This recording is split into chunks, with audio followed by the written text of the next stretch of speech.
Some haunted locations are turned into museums, others hotels, but just because you can visit somewhere doesn't mean you should. Some of these locations have even been restricted or made impossible to visit due to concerns of their danger. So let's jump back in with the top 5 haunted locations you should never visit. Coming in at number 5, we have Arundel Asylum in Ararat, Victoria, Australia. Arundel Asylum opened its doors in 1865. It was originally named Ararat Lunatic Asylum. It was opened along with 2 sister asylums at Kew and Beechworth to accommodate the growing number of lunatics in the colony of Victoria. The asylum was built as a town within a town, with its own market, gardens, orchard, vineyards, piggery, and other stock kept on the ground. As nice as that sounds, those kept there were called inmates rather than patients, and their treatment was not kind. Many people were sent to the asylum for different reasons, mostly those struggling with mental health, and others dumped there for petty reasons. It was home to many men, women, and also children. Both electric shock therapy and the lobotomy were performed en masse at Arundel. Death was another factor that contributed to the dark history that cloaks Arundel. It is estimated that at least 13,000 deaths occurred throughout Arundel's many buildings during its 130 years of operation, meaning that up to a third of patients who entered the hospitals never came out. It is considered Australia's most haunted building to this day. There is currently only 1 tour operator allowed to go into the building. People who have visited the building have a lot of similar stories about various hauntings. Many experience a bitter taste in their mouth while visiting one of the offices. When this was looked into, it is revealed that one of the head doctors poisoned himself in that very room. Others felt a weird tingling in one side or all over their body while in the electric shock therapy room.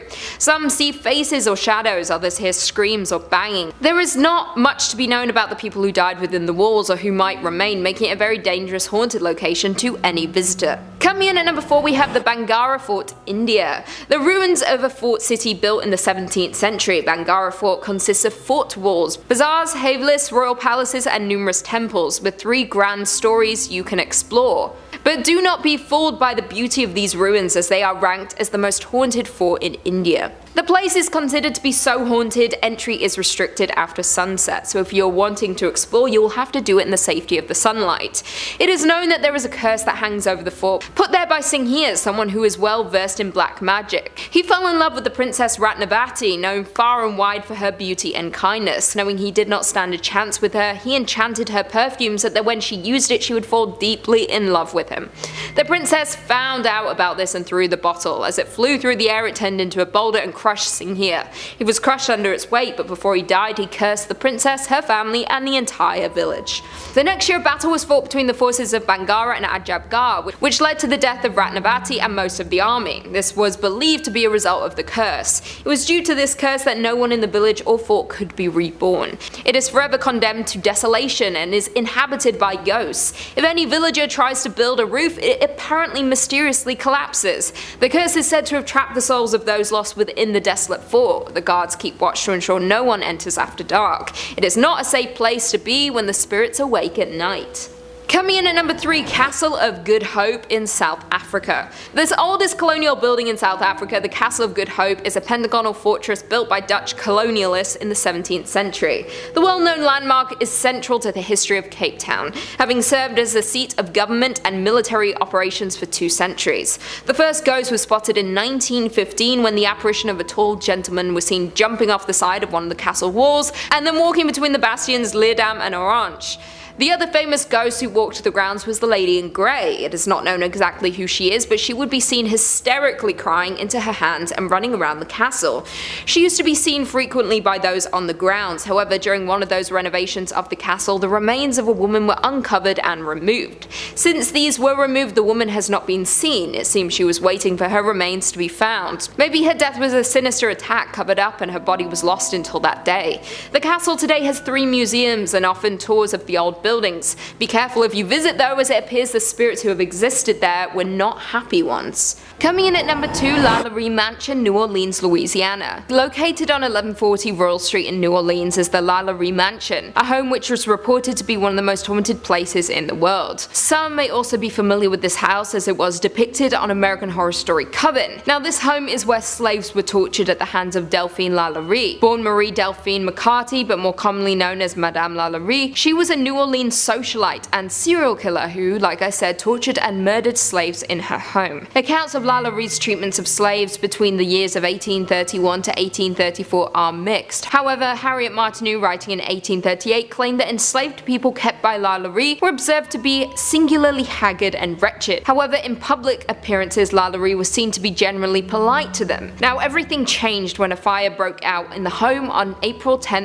1834, which began in the kitchen. When the police were called and the fire marshals arrived, they found the cook chained to the stove by her ankle, with her later stating that she had started the fire as an attempt to end her life. As reported in the New Orleans Bee of April 11, 1834, bystanders responding to the fire attempted to enter the quarters of the enslaved people to ensure that everyone had been evacuated. Upon being refused the keys by the Lala Reeds, the bystanders broke down the doors to the quarters and found, I quote, 7 slaves, more or less horribly mutilated, suspended by their neck with their limbs apparently stretched. When the discovery was made and the news broke out, a mob of local citizens attacked the Lala Reed's residence and demolished and destroyed everything upon which they could lay their hands. Now, the original mansion occupied by Lala Reed did not survive, with the mansion on the corner of Royal Street, which is commonly referred to as the Lala Reed Mansion, not being the same building inhabited by Lala Reed. Despite that, many believe that the ground itself is still haunted. And finally, coming in at number 1, Lizzie Borden Bed and Breakfast, Massachusetts. First and foremost, Lizzie Borden was an American woman who was the primary suspect in the 1892 axe murders which took place at the home in Fall River, Massachusetts. The victims were Lizzie's father and her stepmother, with her being ultimately acquitted of the murders. Now, this case received a huge amount of attention across the United States, and following her release from jail where she had been held during the trial, Lizzie opted to remain in the same area where the deaths occurred, despite facing ostracism from other residents. Lizzie ultimately spent the remainder of her life in Fall River before passing away of pneumonia at the age of 66. The Lizzie Borden house is of course the home where the Borden family lived, with it being located on 230 2nd Street in the city of Fall River. From 1874 to 1892, the house was the property of Andrew Borden, Lizzie's father, who was a member of Fall River High Society. After Lizzie's trial and ultimate acquittal, she bought another home located on 7 French Street that she named Maplecroft. This is where she remained until her death. Now, as of today, the Borden house operates as a bed and breakfast, and it has been doing so since 1996. It is currently owned by Martha McGinn, whose grandparents purchased the home back in 1948. According to Martha, the room where Lizzie's stepmother was found murdered is the most requested room of the bedrooms at the B&B, which is incredibly sick and twisted. This list is the D'Souza Chawl. For those who aren't aware, because I wasn't until I looked it up, a chawl, according to Google, is a type of residential building found in Western India similar to a tenement. Typically low quality housing, chawls are generally associated with poverty. So that's a chawl, and the one in particular that we're looking at is one that's located in Mumbai. What's unique though is that it isn't the entire chawl that's haunted. It's actually just one specific spot in it, the well. Directly in the center of this building is a well. This well is lined on either side by houses of this chawl and is very enclosed. One day many years ago, a woman who lived in this building was going down to collect water from the well. As you can probably expect, it didn't go how she'd hoped and she fell inside. The fall was enough to end her life, and her body was later discovered at the bottom of the well. Her body was later extracted from that well, but her spirit never left. Ever since that tragic incident, the current residents of the chawl have seen her spirit wandering the halls throughout the night. Her wails and cries can be heard all around the chawl as well, with the loudest instances happening by the well. She appears in white, and even though her white gown is clean and beautiful, her face is battered,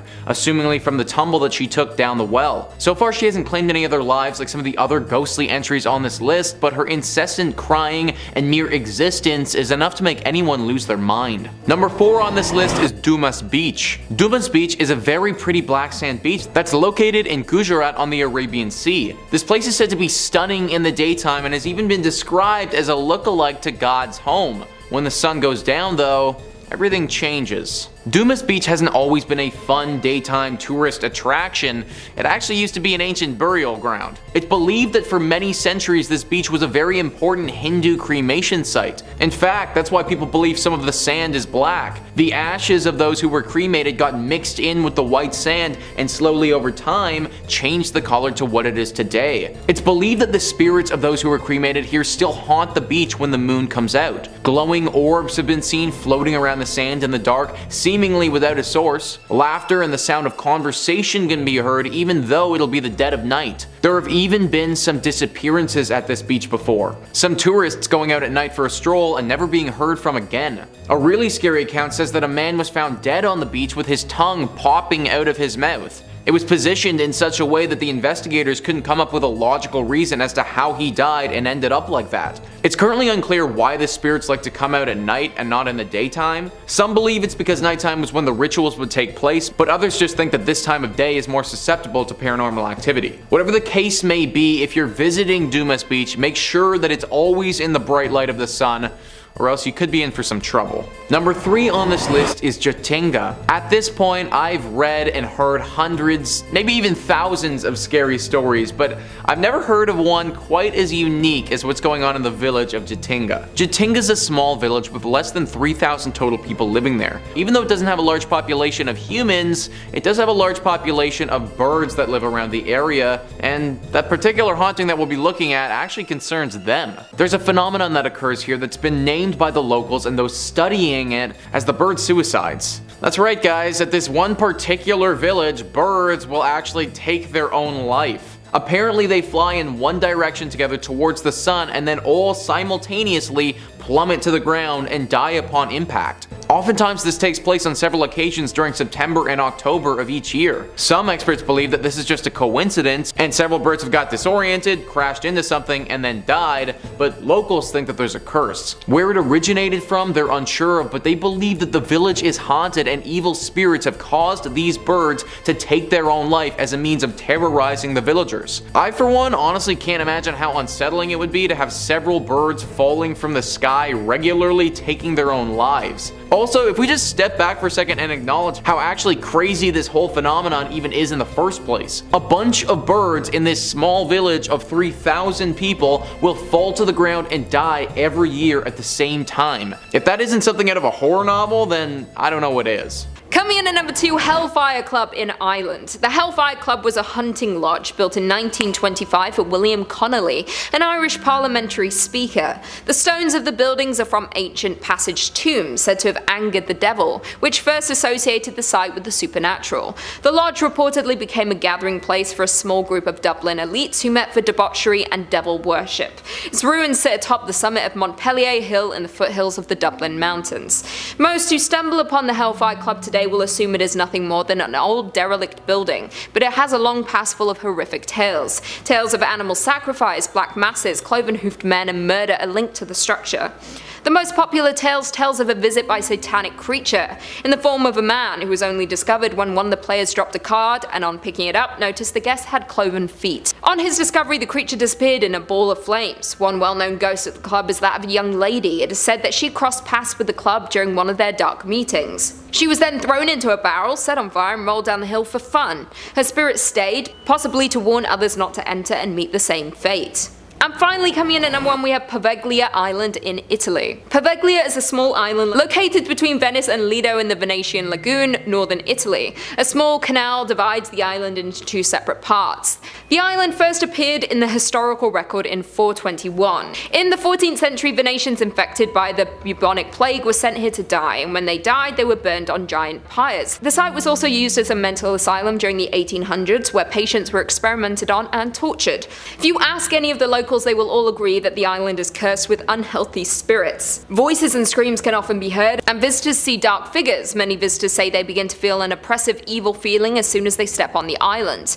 Currently, the island is abandoned. No one steps foot on it for any reason. Even if you did want to visit, you would struggle to find anyone willing to take you. The locals know the island to be evil and refuse to get anywhere close to it. Fishermen even avoid fishing in the area surrounding the island out of fear of accidentally finding and disturbing human remains. It's probably for the best that you don't visit this haunted location unless you're really determined, but that never ends well in horror movies. The Sallie House, Atchison, Kansas. Built in the mid-1800s in Atchison, Kansas, the Sallie House is believed to be haunted by a little girl named Sally, who died in the home during an appendicitis surgery. However, it was in the mid-1990s that Sally's story began to receive both local and national attention, when the owners at the time, Tony and Deborah Pickman, began noticing strange occurrences in the home, including attacks on Tony, unexplained voices, and burnt finger marks. After after investigations were conducted by the Kansas Paranormal Group, it was discovered that Sally wasn't the only ghost haunting the house, but there was also a middle-aged woman. However, one paranormal believer has an explanation for the second ghost. They believe that this is in fact Sally's mother, who died not long after Sally passed away. She had attacked the doctor and died, with the spirits remaining in the home. The mother is said to still be grieving the loss of her child and is the one who is said to attack visitors. However, Sally is said to be a happy ghost and tries to play with children that move in the house. Other paranormal experiences in the house include pictures being turned upside down, floating objects, disembodied voices, apparitions, toys being thrown around, and doors opening, closing, locking, and unlocking. The house is now standing vacant with nobody wanting to live in the home. However, the house offers self-guided tours in September and October, as well as guided day tours and special overnight visits. In at number 4, the Myrtles Plantation, St. Francisville, Louisiana. The Myrtles Plantation is a historic home and former antebellum plantation in St. Francisville, Louisiana. Built back in 1796 by General David Bradford, the plantation is reported to be one of America's most haunted homes. The plantation house is rumored to be on top of an ancient Indian burial ground, with it currently being a bed and breakfast and offering historical and mystery tours for ghost hunters. The plantation is said to be home to at least 12 different ghosts, with it often being reported that 10 murders occurred in the home. However, historical records only indicate the murder of William Winter. William Drew Winter was an attorney who lived in the plantation from 1865 until 1871, until he was shot by a stranger. After being shot, it is said that he staggered inside the house and died trying to climb the stairs. He died on the 17th step, and to this day, visitors as well as employees still hear his dying footsteps. Jumping ahead to 2002, Unsolved Mysteries filmed a segment at the plantation, and according to host Robert Stack, the production crew experienced technical difficulties during the production. It was also featured on the TV series Ghost Adventures, as well as on the series Most Terrifying Places in America. In at number 3, House of Death, New York. On 14th West 10th Street in Greenwich Village in New York stands a picturesque home, which is now known as the House of Death, with it having a less than cute history. Since its construction back in the 1850s near the start of the Civil War, 22 people have reported to have died in the home, and according to the New York Post, some of their spirits have never left. Some residents over the years have reported sightings of Samuel Clemens, aka Mark Twain, who lived in the building between 1900 and 1901. Sightings of the author have been reported on the first floor of the home near the staircase, with him said to be wearing a white suit. Allegedly, the spirit stated, "My name is Clemens and I has a problem here I gotta settle." A few years later, after the sighting, the house was converted into a 10-unit apartment building. However, the hauntings did not cease. According to the New York Post, actress Jan Bryant Bartell and her husband moved into the apartment on the top floor in 1957 and immediately felt a monstrous moving shadow that loomed up behind her. After she left the home, she published a memoir where she wrote about feeling a brush against the back of her neck and smelling a rotting odor throughout the apartment. She went on to state that on one particular occasion she saw a vision of a man and she reached out to him. She stated that she touched a substance without substance, chilly damp, diaphanous as March mist or a cloud of ether. Number 2 on this list are the forts of Bangar. This fort in India is one of the most haunted spots in the country and has incredible amounts of lore surrounding it. A tourist tells the legend of the fort where she writes, "The guide told us of the beautiful princess Ratnavati,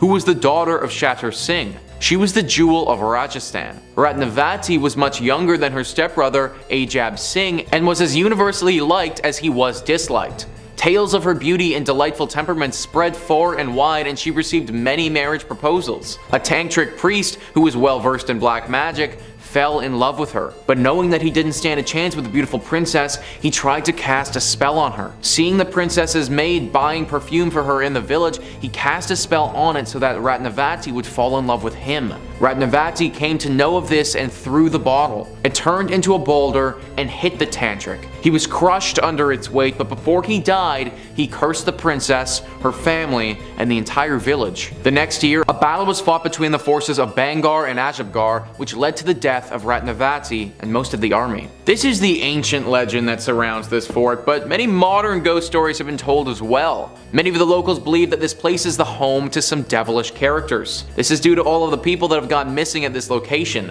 It's believed that some ghostly presence presence is snatching people away. The purpose of these abductions are unknown though. It's also believed that due to that ancient legend, no one can build a roof here, that any new structure will break and burn to the ground from the spirits that own this place. Some apparitions have also been seen, with many people reporting that it was a lady that they saw. It's currently unclear if that's the ghost of Ratnavati or someone else who's been wronged at this location. The scariest part about this place is that you could literally never leave. To get abducted or to go missing is pretty freaking serious, and if there's some sort of entity that's doing this to people here or cursing them in some way, I'd avoid it at all costs. Number 1 on this list is Dow Hill. Dow Hill is a hill station, which if you didn't know, is a small town that's located at a higher elevation than the nearby plain. Most places that you look up on the internet, they'll have a Wikipedia page, some other articles, a TripAdvisor, and then maybe get into the haunted stuff. Look up Dow Hill, it's all about this place being haunted. Killings, disappearances, satanic rituals,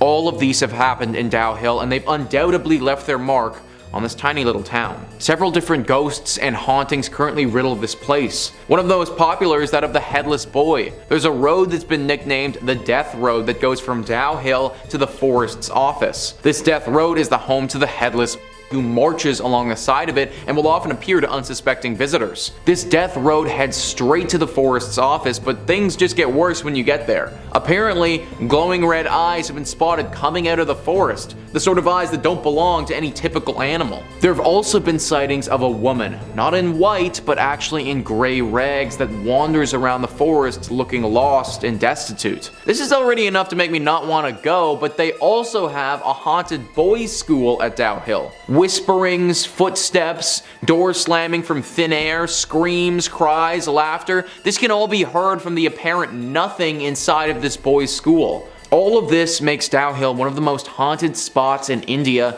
and definitely a place that you need to keep off of your travel list. And at number 5 we have Ross Castle. The Ross Castle is one of the most haunted places in all of Ireland. It's located on the edge of Loughliney and Killarney National Park in County Kerry. It was built in the late 15th century by the local ruling clan, the O'Donohues, then changed ownership to the McCarthys in 1580, and finally it was leased out to Sir Valentine Browne. But then in 1688 they were exiled after the Glorious Revolution. The castle then became a military barracks, which remained so until the early 19th century. The Browns never came back but did build the Kenmare House near Killarney. Legend has it that Mr. O'Donoghue jumped or was sucked out of the window of the Grand Chamber at the top of the castle and disappeared into the waters of the lake along with his horse, his table and his library. It's believed that Mr. O'Donoghue now lives in a great palace at the bottom of the lake where he keeps a close eye on his home and haunts many of the newcomers and tourists that visit the castle to this day. Another story is that in 1536, one of the owners of the castle was Richard Nugent, who was nicknamed the Black Baron, and he had a daughter named Sabina. When Sabina was on a walk along the water by her home, she encountered a man named Orwin, who was the son of an O'Reilly chieftain, who was the sworn enemy of the Black Baron. They chatted for a while and they swore to meet again. Over time they met every day in secrecy and soon fell in love, but they knew they could never be together because of the feud between their families. Sounds like Romeo and Juliet. With no hope for them in sight, they just decided to elope. One night they met again, decided to flee together, and they boarded a boat and started traveling down the lake when a storm came out of nowhere. The waves became too much for them and the boat flipped.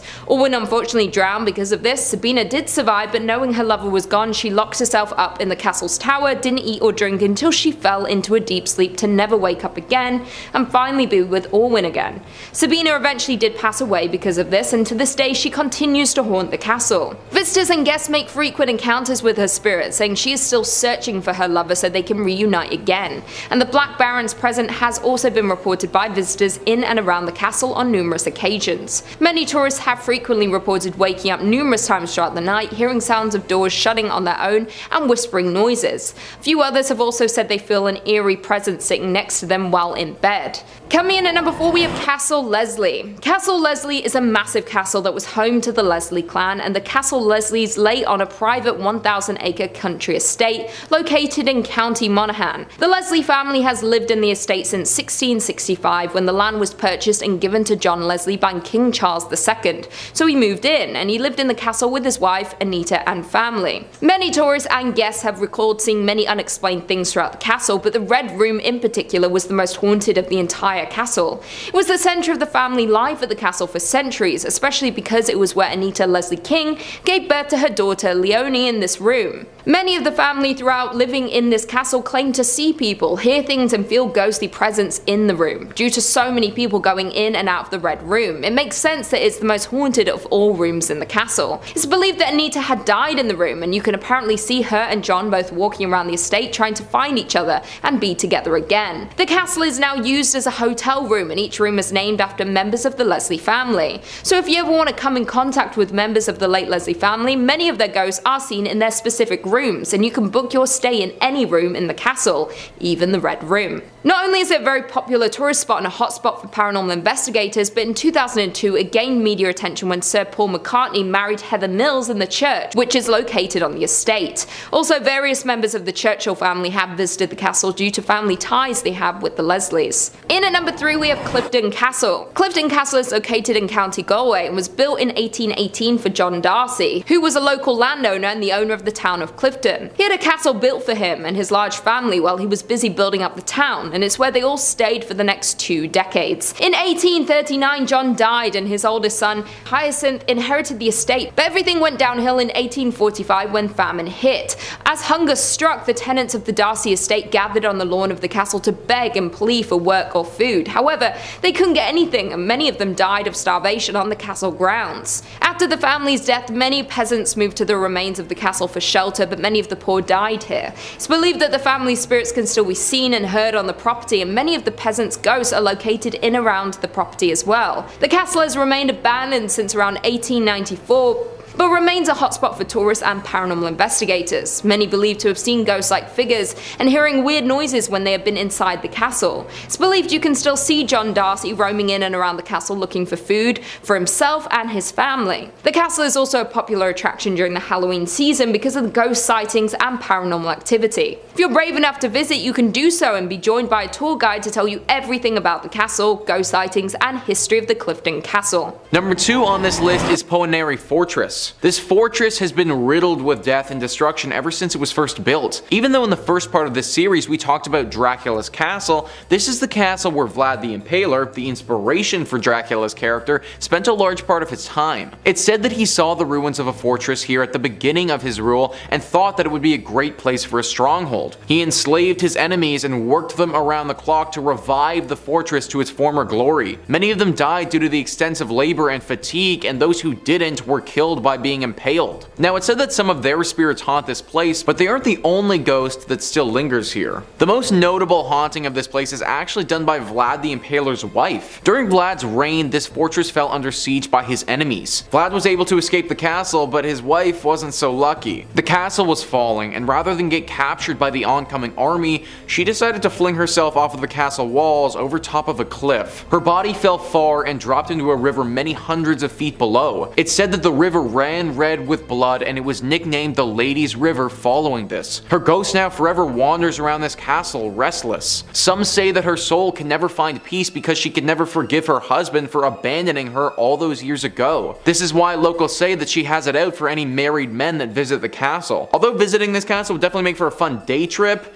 it might just not be worth it. Number 1 on this list is Hoy Baciu Forest. Often referred to as the Bermuda Triangle of Transylvania, this forest is on pretty much everyone's list when it comes to the most haunted forests in the world. It all started when in 1968 a military technician took a photo of the area and captured what looked to be a UFO hovering over top of the woods. An article from My Best Place writes, after this incident, other inexplicable events soon followed, including the disappearance of a shepherd and his 200 sheep which were never found again, and the disappearance of a 5-year-old girl who later reappeared 5 years later wearing the same clothes and without having aged even 1 day. There have also been many first-hand reports from people who have entered the forest only to come out with burns, severe rashes, headaches, and a high fever which they didn't have before. Some studies have revealed higher than usual radioactivity produced by natural uranium present in the subsoil. The part in that article about burns and rashes and other things is one of the most common reports described by the people who go here. It seems that everyone who enters into these woods leaves with some sort of trauma. Most of that trauma is mental though. Feelings of despair and depression are widely documented from pretty much everyone who steps foot into this forest. All of the numerous reports, the photographs, and the general lore around this place has to make it the most haunted spot in all of Romania. Definitely not a forest that I recommend going to if you're looking to get outdoors. Number 5. Union Graveyard. This specific cemetery is located near Stepney Road in Easton, Connecticut, and dates back to the 1700s. According to ghost hunters, it is one of the most haunted cemeteries in the entire United States. The most popular ghostie is the elusive White Lady, popularized partially thanks to Ed Warren having an obsession with her and possibly catching footage of her. Some believe she is Harriet Seeley, whose young son passed shortly after being born, and Harriet herself passing soon after.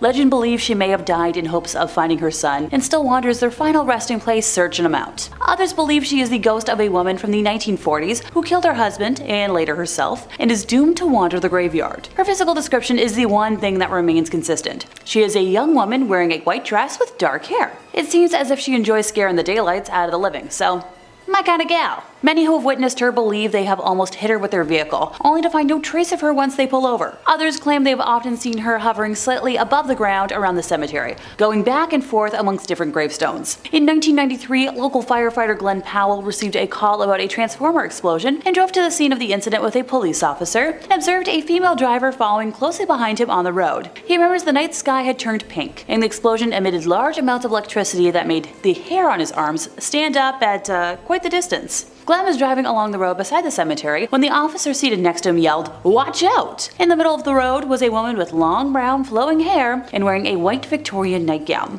Glenn described seeing a surprised look on her face before slamming on the brake, but was unable to avoid hitting her, describing it like hitting a brick wall, with the back of his truck flying into the air and the policeman next to him being launched into the dashboard. The driver behind him jumped out of the car and helped the two men search the area of the crash to check on the woman, but she was gone. Glenn is quoted as saying there was no sign of bodily fluids, there was no clothing, there was nobody, there was nothing. Now, Lorraine Warren used to often take walks through the cemetery, saying that it was one of the most haunted places around. Ed caught the White Lady on camera on September 1st of 1990 at 2:40 a.m., which was his 7th night in a row of filming at the cemetery. Determined to have proof, and described dark figures surrounding her, shapes that he thought were wood ghosts that seemed to jump on her while they all argued. Now, the Warrens have also referenced a red eyes ghost, so a pair of red eyes which they claimed can be seen in the forest behind the cemetery, not to be confused with bike reflectors that locals have placed within the grounds to scare teens. The famous duo claimed the eyes belonged to Earl Kellogg, a man who was set on fire across the street in 1935. Number 4. Highgate Cemetery. Highgate Cemetery is located in North London, England, and was assigned by architect Stephen Geary. There are approximately 170,000 people buried in around 53,000 graves across the West and East cemeteries for context, and today's tale has to do with vampires. In 1967, two teenage girls were walking home along the nearby Swains Lane and claimed to have witnessed the dead rising from their graves by the cemetery's north gate. Another teenager had been awoken one night with something cold and clinging on her hand, which left prominent marks the next morning, while reports circulated of a tall man in a hat walking in the area before melting through the cemetery's walls.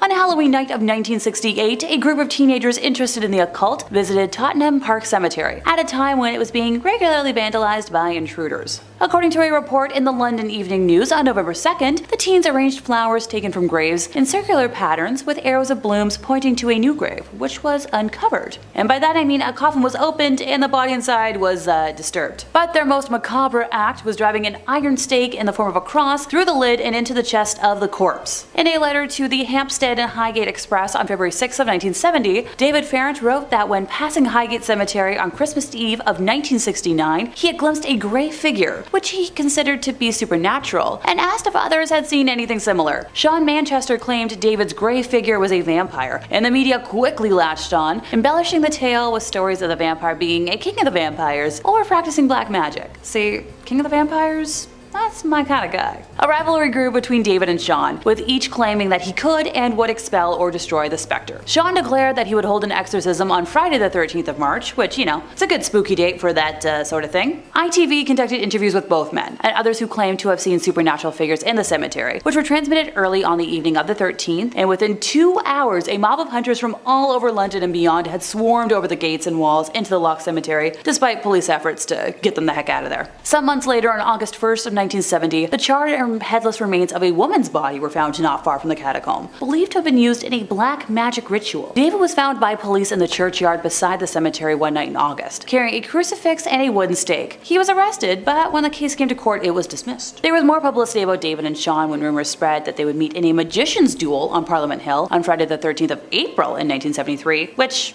never occurred. The vampire is said to lurk until this day, so maybe I'll have to make a trip eventually to pay my respects, if you get what I mean. Number 3, Mysterion the Mind Reader's Home. Well, this might not be an entry on most popular lists. I'm speaking from experience when it comes to this location. So for those who might be unaware, Mysterion is a world-renowned mind reader and has been featured on shows such as America's Got Talent, Canada's Got Talent, and he's helped fool Penn and Teller, amongst many other accolades. Don't ask me how he does what he does. I genuinely don't know and I can't tell you. But what I do know, and I know this without a doubt, is that he happens to collect a whole slew of oddities and artifacts in his home/museum. So let's start with the tame stuff, his toy collection. Personally, the most interesting things in my opinion are the rare gem dolls on display, the Shirley Temple doll that's still in the box, and the whole wall of wrestling figures. Now, when I was first getting into wrestling, it was fun looking at the wall and testing my knowledge, and you know what, it still is. He also has a full Pee-wee Playhouse setup, a Star Wars section, a Superman section, and plenty more that I'm sure he'll show off to me next time I visit. But, you know, I can't remember off the top of my head. But that's not the priority here. The oddities collection is. So while I tend to hold my breath whenever I visit the toy room, out of fear of accidentally making a tiny figure move, because I don't know how he gets them all in there, I'm a lot more fearful of the oddities collection. There's everything in that room. Shrunken heads, Atacama mummies, little mermaids, finger necklaces, necklaces of things I can't say on here, plenty of teeth, Victorian hair art. Hell, he used to have the Manson letters displayed on his wall. There's more taxidermy in that room than in most mainstream museums. Yeah, he has a special interest in albino taxidermy, don't ask. And proudly on display in the living room, in all their glory, are the cursed dolls that call this house a home, Leanne and Walt. Now, if you're new to watching, I've actually brought Walt to the studio for a visit before, so I highly recommend watching the video I did on cursed dolls you've never heard of before. Walt is a porcelain baby doll that likes setting fires, and Leanne has a way with telekinesis. So as you can imagine, the place tends to come with its fair share of demonic activity. I've heard tales of jewelry boxes flying off of dressers, clothing items going missing, to make me never want to be in that home alone, or spend the night there. Number 2, the Cake Mansion. Once owned by the powerful Massey family, the Cake Mansion rates pretty high on the radar of Halloween thrill seekers and ghost enthusiasts. Hello. So apparently once upon a time, a maid working for the Masseys was found dead above the main staircase, and it said some nights you can see her hanging from a rope above the front entrance. Apparently the maid took her life because of grief over Lillian's death, or she might have been knocked up by one of the Massey's sons and couldn't bear the shame. I'm going with the latter. Other sightings include weird happenings in the woman's washroom, a young boy playing on the staircase, and other young folks frolicking upstairs and in the kitchen. Now, during the time the Massey family owned the mansion, Lillian Massey did pass away in the second floor bedroom of the house. Now, her ghost is said to be roaming the woman's washroom on the same floor. Now, I walked by the mansion a number of times when I used to live nearby. Heck, I've even had dinner there once. But I managed to avoid anything following me home, which thank goodness, I have enough demonic energy in my life as it is. I own a couple of demon dolls. It is what it is. Number 1, Exhibition Place. It should come as no surprise that one of Toronto's oldest collections of buildings at Exhibition Place has a few spine-tingling tales to tell. Jacqueline Edwards, senior archivist at Exhibition Place, compiled a list of the site's spookiest stories. So the General Services building at 2 Manitoba Drive is likely the most haunted building on the grounds. Staff members have heard whistling and footsteps in the hallways, crashing noises with no evidence that anything fell, and the sounds of a cocktail party taking place behind closed doors, like complete with music, drinking glasses, and then there's nobody there. Now, perhaps the ghostly noises can be linked to not one, but 2 horrible deaths at the building. Built in the early 1900s, the General Services building was originally a hydroelectric power station, but now houses the Exhibition Place Operations Division, security, and, yeah, the archives. In April of 1912, it was the site of a chilling killing. I like a good run. Junk dealer Joseph Rosenthal was found dead in the hydroelectric yard. The only witness to the crime was also attacked and barely survived, but managed to crawl up Strawn Avenue to find help. A hydro employee named Charles Gibson was found responsible, and the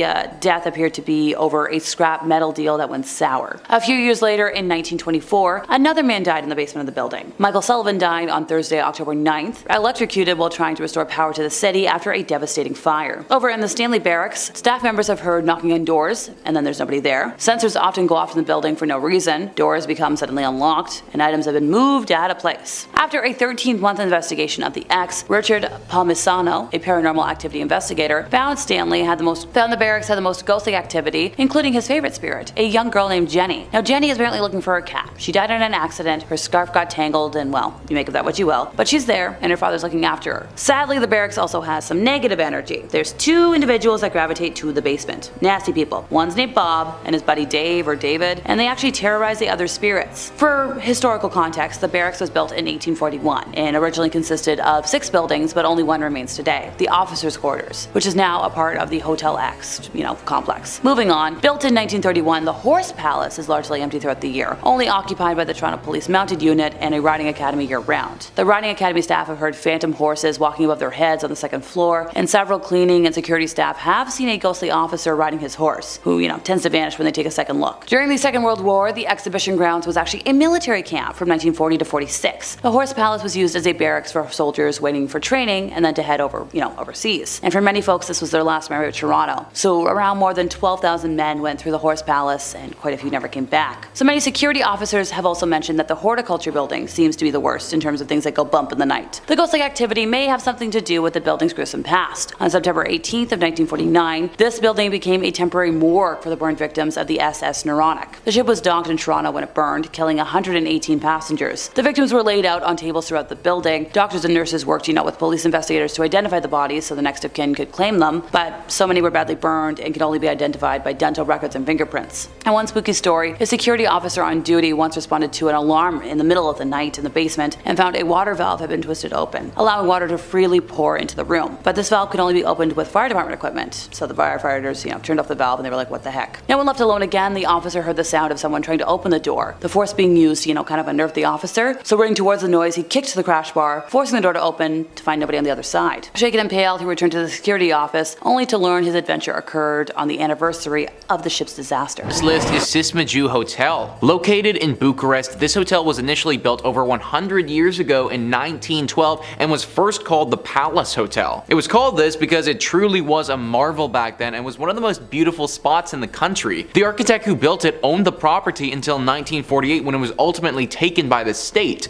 This is where it was given the name that it has today. For the next 20 years or so, the hotel thrived and wasn't only just a spot for the super wealthy to vacation, but was also a spot of parliamentary meetings and other things of great importance. In 1970 though, this hotel shut down. It was simply a side effect of the communist wave that was sweeping through this part of the world, and therefore the hotel was neglected for 20 years until finally it reopened in 1990. It wasn't used as a hotel anymore though, but rather as student housing for the students enrolled in the Academy of Film and Theatre. It was during this phase when Sismaju Hotel saw the tragedy that haunts it to this day. Nellie Bajan was a young student who was staying here during her time in school. The semester had come to an end though, and it was Christmas time when the incident happened. She was one of the only students who didn't go home for Christmas and instead decided to stay in her dorm. One evening she was walking down the hall, and due to some of the lights being out, she stepped into the elevator shaft where there was no elevator waiting for her.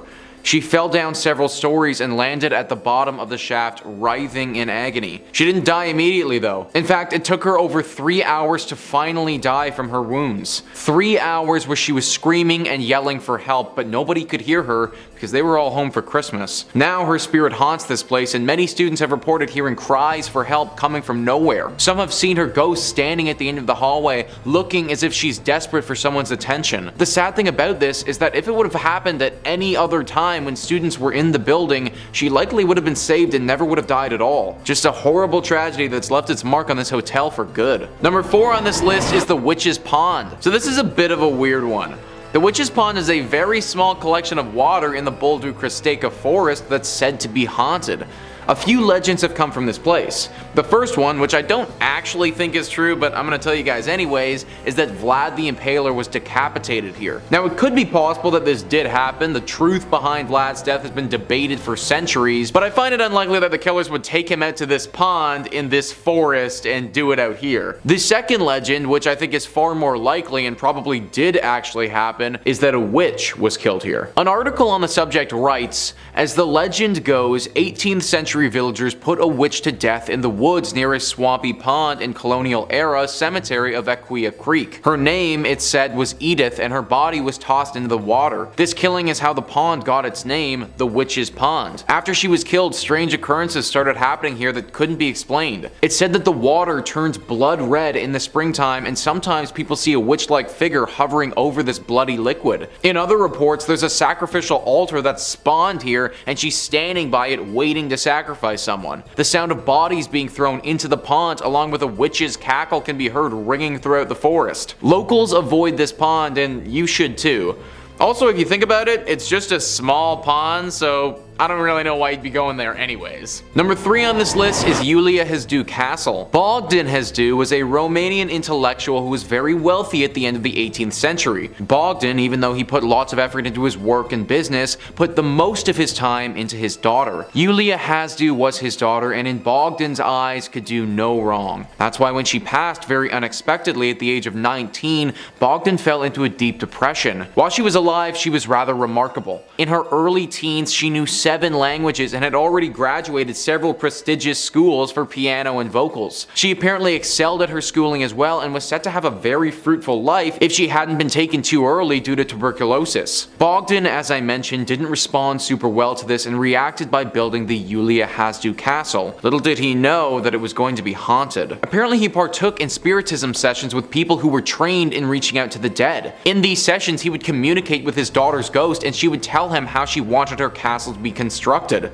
This is how it was built, and everything that he decided to do and tell the architect apparently came directly from the ghost of his daughter. Her ghost didn't just leave things be when this castle was finished though. In fact, she fully took up residence here. It's said that the ghost of this girl can be spotted walking throughout the halls of this castle very often. Many people report hearing the sound of a piano playing, assumingly at the hands of this ghost. What's even creepier though is that this piano playing will instantly be followed by the applause of her dead father. Also, this castle has several rooms specifically made for spiritual rituals and also an area to worship Satan. From what I've heard, the ghost here isn't particularly dangerous in nature, but it still sounds like one of the creepier spots in the whole country. In at number 2 we have Belvelly Castle. The Belvelly Castle is located in the County Cork, which is next to the small village of Belvelly. It was initially built by the Anglo-Norman Hodnet family, who were an ambitious family who arrived in Ireland during the 12th century. The Hodnet and de Barry families were in conflict at the time, and it resulted in the de Barrys and their allies, the Roaches, capturing the castle for themselves and renaming it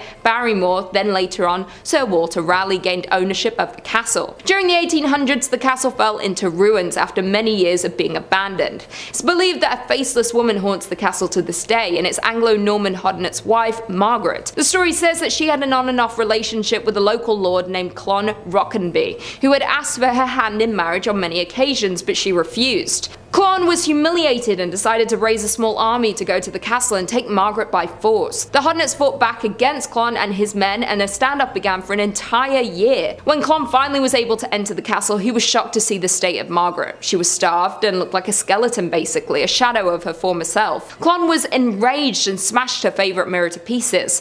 Margaret was known for her love of mirrors to remind her of her renowned beauty, and at the time mirrors were a status symbol with the wealthy. After seeing the mirror shatter, one of the Hodnets killed Clon with a sword. After these events, Margaret descended into insanity. She was said to have sought out mirrors constantly to check if her beauty had returned. Apparently there is one stone on the castle's wall which had been rubbed smooth over the years, said to be the spot where her favourite mirror used to hang. Because she never got her beauty back, she now haunts the castle after passing away, faceless, looking for mirrors around the castle. Many tourists and locals have seen the faceless woman in and around the castle walls. And finally, in at number 1 we have Charleville Castle. The Charleville Castle is a Gothic style castle and is located in County Offaly. It was built by Thomas More in 1641, and the estate was passed through the hands of Charles More, Lord Tullamore, who was the grandson of Thomas, and when he died in 1674 it went to Jane, then to Charles William Berry. The original mansion was extended into the beautiful castle it is today. Commissioned in 1798, was designed by Francis Johnston, and was built between 1800 and 1812. The most famous of the ghost scene is that of the little girl named Lady Harriet, who died after a fall off a staircase in the castle. Another ghost scene is Lady Harriet's uncle Henry Walter, who died at the age of 7 from influenza.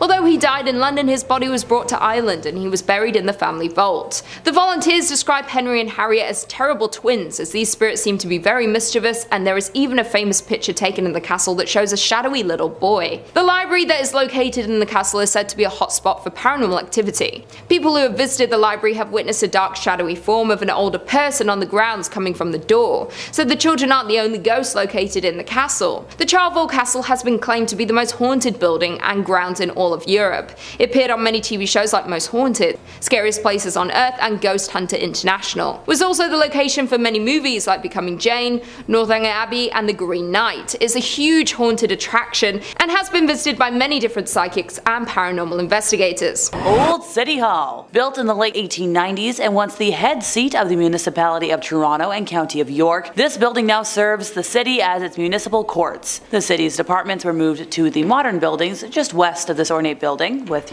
rather unique architecture. What's in this old building that interests us? Oh, easy. Stories reverberate of all types of different ghostly activity. The rear staircase has a poltergeist that seems to enjoy tugging at judges' robes, as well as walking up and down the stairs where its footsteps can still be heard. The haunting was first reported by Judge S. Tupper Bigelow, who said he would hear footsteps behind him and feel something pulling at his judicial robe. Now, the same experience happened to Judge Pete Wilch. The cellars acted at one time as a holding center for prisoners, and the moans of the incarcerated have been heard as well. The northwest attic is also a spot where a presence is felt, but nobody's quite sure what it is. Courtroom 33 boasts scary encounters of the spirits of what could be the last men sentenced to hang in Canada. The last two men to receive the death penalty were Ronald Turpin and Arthur Lucas. Both men were hung by the, neck, and there is actually doubt about their true guilt. Salvation Army chaplain Cyril Everett tried to save both of their lives but was sadly unsuccessful. Serving the spiritual needs of the condemned, he offered both of them last rites and absolution. Upon coming home from the Don jail, his son noticed his red-stained clothing. Now this was due to a miscalculation of the drop, with Arthur's head disconnecting. Yes, minus some connective tissue. So it's said that their ghosts still haunt the property to this day. Now that room is in demand every Halloween by ghost hunters, many of whom haven't been able to stay the full night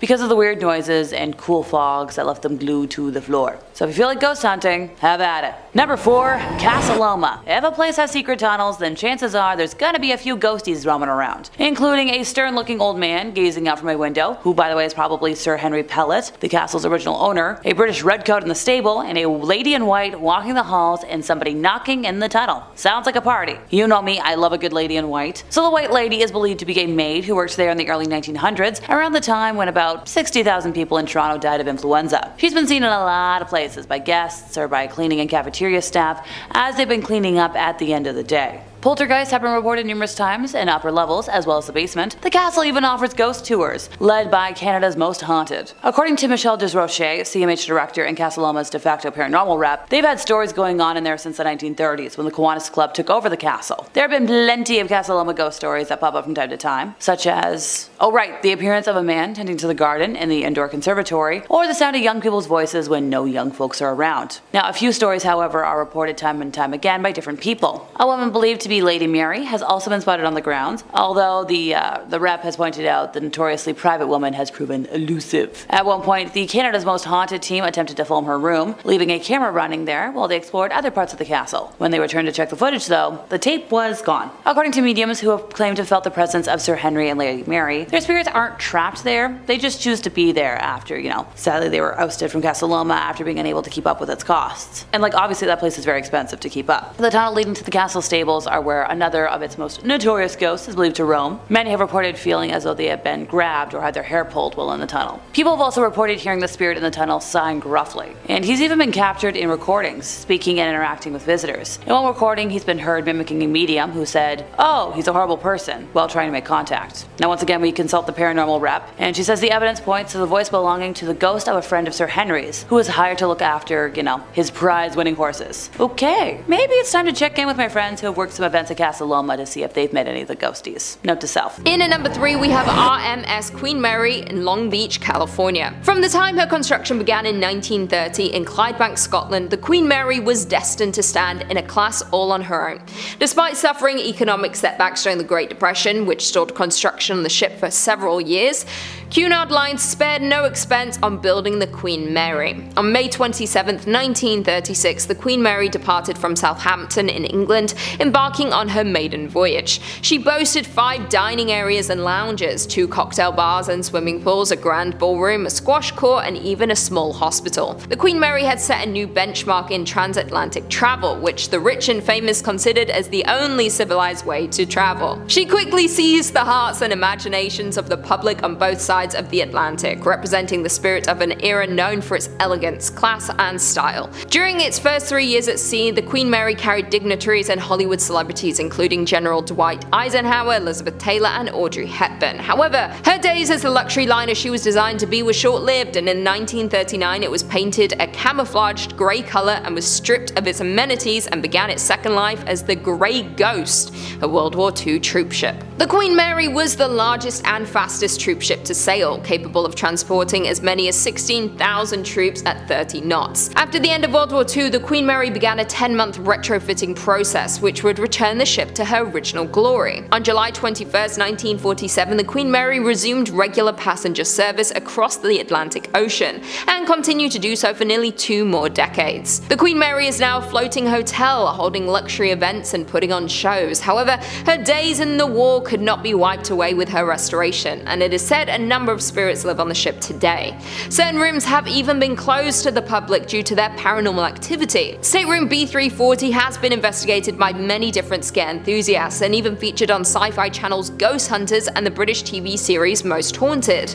The first reports of paranormal activity in room B340 date all the way back to 1967, with the guest complaining that someone was knocking on her door during the night, but when she got up to confront them, no one was there. Other complaints include bathroom lights turning on by themselves, the sink faucet turning on and off on its own, and unexplained bathroom doors shutting. Some guests have reported the covers of their bed being pulled off while asleep and waking to see a dark figure standing at the foot of the bed. But who is the figure in room B340? It is said that along with a number of deaths aboard during the war, there was also a murder in one of the rooms. Could this be the victim in room B340? This is not the only ghost on board. Another famous tale is that of a young man who worked on the ship. One night in 1966, the watertight doors in the engine and boiler rooms were ordered to be closed. About 5 minutes later, an 18-year-old crew member was found crushed in the door of hatch 13, trapped with his arms pinned to his side. They pulled him out and rushed him to hospital, but it was already too late. His ghost is regularly seen around the area now, with people reporting the sound of someone running behind them and whistling. Others have noticed that spots of grease that look like fingerprints appeared on their faces. Some have seen a figure of a bearded man in blue overalls that looks just like the man who died out the corner of their eyes, and several others have said that they saw an engineer wandering the hallways asking if guests had seen his wrench, but when they went back to find him, he had disappeared. Coming in at number 2, we have Eastern State Penitentiary in Philadelphia. This menacing Gothic-style prison opened in Philadelphia in 1829 and became the first in the US to implement solitary confinement, a widely debated practice. It was seen as an experiment on how this practice could be used around the world. Spectators from around the world marveled at its grand architecture. Once built, it was the most expensive construction in the United States at the time. It was a cruel attempt to reform prisoners, the idea being that solitude would lead to penance. Critics, on the other hand, believed it incited emotional anguish comparable to physical torture. They must have found it to be a successful experiment, with the prison replicated in several other states and in Europe. Prisoners were kept in small brick rooms with only one slither of light coming from above. They had no windows or any other type of stimulant while in there. They would receive daily contact from the warden and overseers. If they did have to be moved around the building, a hood was placed over their heads so that they would not have a glimpse of the outside world. They saw this as a system of reform rather than punishment. The warden was legally required to visit every inmate every day, and the overseers were mandated to see each inmate 3 times a day. It is even said that Pep the dog was sentenced to life without parole for killing Governor Gifford's Pinchot's wife's cat. Prison records reflect that Pep was assigned an inmate number C2559, which is seen in his mugshot, although some claim he was gifted to the prisoner's therapy dog to help inmates. Gangster Al Capone spent a year imprisoned at Eastern State, where he furnished his cell with luxurious antiques, rugs, and paintings, making it seem like inmates had some control and comfort over their lives. However, the prison's 142-year history is full of death, madness, disease, murder, and torture, making it easy to imagine the spirits of troubled souls left behind to roam its abandoned halls.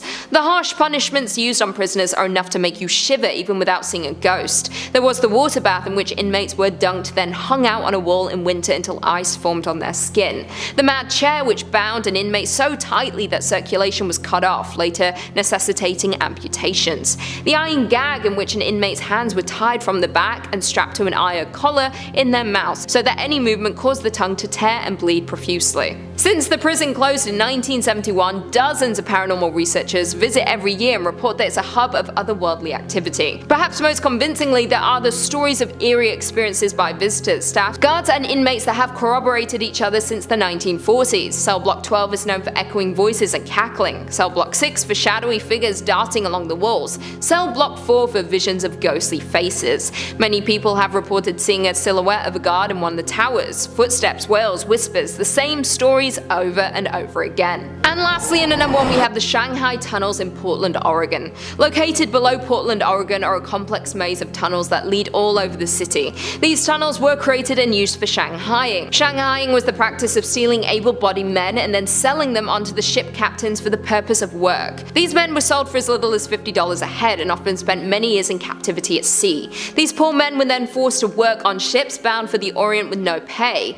According to legend, as well as some historical data, men were shanghaied in Portland from roughly 1850 to 1941. Things were supposedly at their worst during Prohibition. The Shanghai tunnels, or Portland Underground, consist of tunnel passages linking Portland's Old Town, Chinatown, to the central downtown area of Portland. The basements of many downtown bars and hotels were linked to the Willamette River waterfront through the tunnels, allowing supplies to be moved from ships docked there directly to basements for storage. Since the mid-19th century, stories have been told about Shanghai practices in Portland. Not only men, but also women were warned to take care against being drugged or kidnapped and hauled off for sale. Women were stolen and sold to men also, but not for shipping labor at the same value as men. The middlemen would wait at the bar for an able-looking man to take the seat next to him. He would attempt to gain his trust, buy him a drink, and then drug him. Once drugged, they would drop the man down the trapdoors located in the bar. Once in the tunnels, they were locked in specially designed prison cells and held captive until they were shipped off as slave laborers. During Prohibition, it is said that the bars moved their operations underground, as well as making it easier than ever for unsuspecting victims to be shanghaied.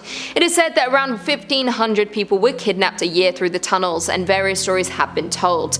The locals often dispute that the tunnels were used for this reason. Others believe in the stories and evidence found in the tunnels. Not only were these people held prisoner in the tunnels until their sale, some even died as a result of the conditions underground. The tunnels are said to be haunted by the aggrieved spirits of the captives who died in the dark recesses beneath the city. Those who have toured the tunnels have heard running in the distance, screams coming from all directions, and sometimes even crying from deep within the tunnels. With such a dark past, it is no surprise the locals deny any of this happening and may have even covered up the details. And at number 5, we have Isle of Wight in England. Located off the south coast of England, it's known for its beaches and seafront promenades such as sandy Shanklin Beach and south-facing Ventnor Beach, which is dotted with vintage beach huts. The Isle of Wight is reputed to be one of the spookiest places in the UK and is often referred to by enthusiasts as Ghost Island. Ventnor Botanics Ghostly Gardens is known for its beautiful plants, but also as the most haunted place on the Isle of Wight.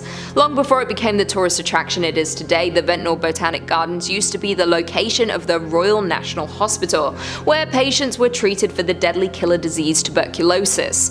Over the years, thousands unfortunately died at the hospital until it was finally closed and demolished in 1969. Since the building was demolished and the gardens created, there have been many ghostly sightings. Some guests have seen a woman dressed in a patient gown walking around the gardens, although you can never get close enough to speak with her. Others have encountered a nurse walking up and down the gardens as if she is checking in on patients. There are several remnants of the old hospital still remaining, including a dark Victorian refuse tunnel which leads out from the gardens to the edge of the cliff. The lighthouse at St. Catherine's Point is a spectacular place to watch storms work their way across the English Channel, and on clear nights gives a perfect view of the stars and Milky Way, making it a popular spot for night photography. But you may find more than just keen photographers on a late night visit. There are many spooky tales surrounding the lighthouse, which is located near the village of Nitton on the south of the Isle of Wight. These range from ghost animal sightings to unexpected footsteps and vanishing items. There was a tragedy that happened at the lighthouse during World War II while 3 watchers were on duty. A bomb was dropped, killing all 3 of the guards. A plaque was placed in their memory, but it is said that they still keep watch at the lighthouse, which is now fully automated.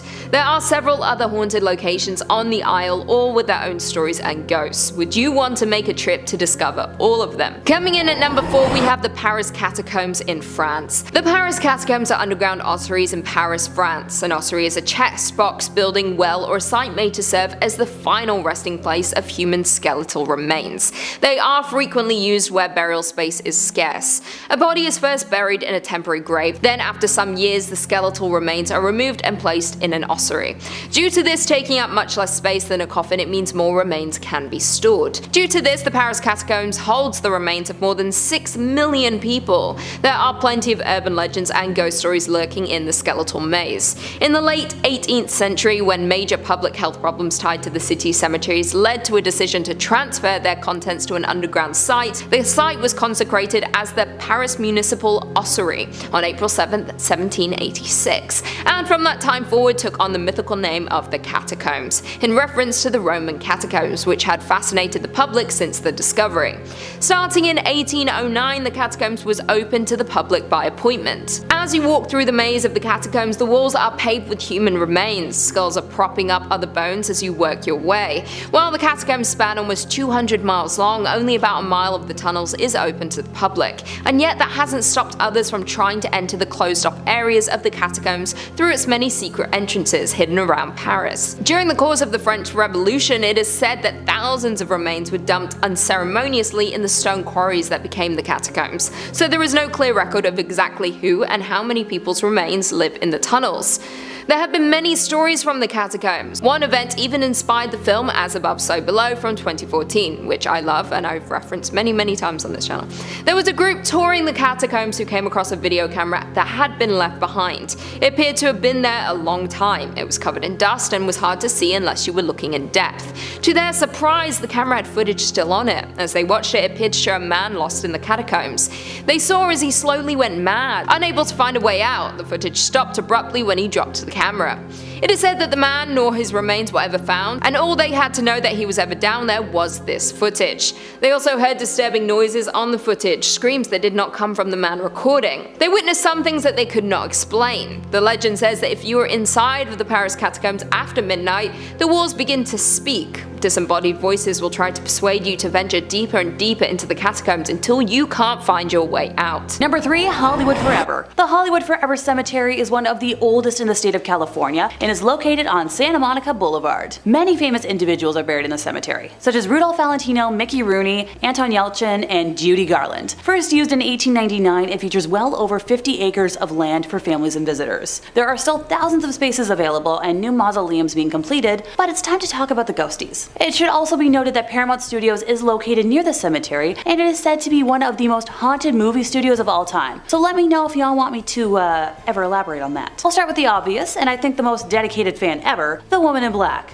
Also, yes, my bias for unknown ghostly ladies, known only by their outfits, is coming into play. This is why I choose to always dress up, because I'd personally hate for my last outfit to be my raggedy PJs. What do you think? Would this be a good final resting outfit? If not, I'm open to suggestions.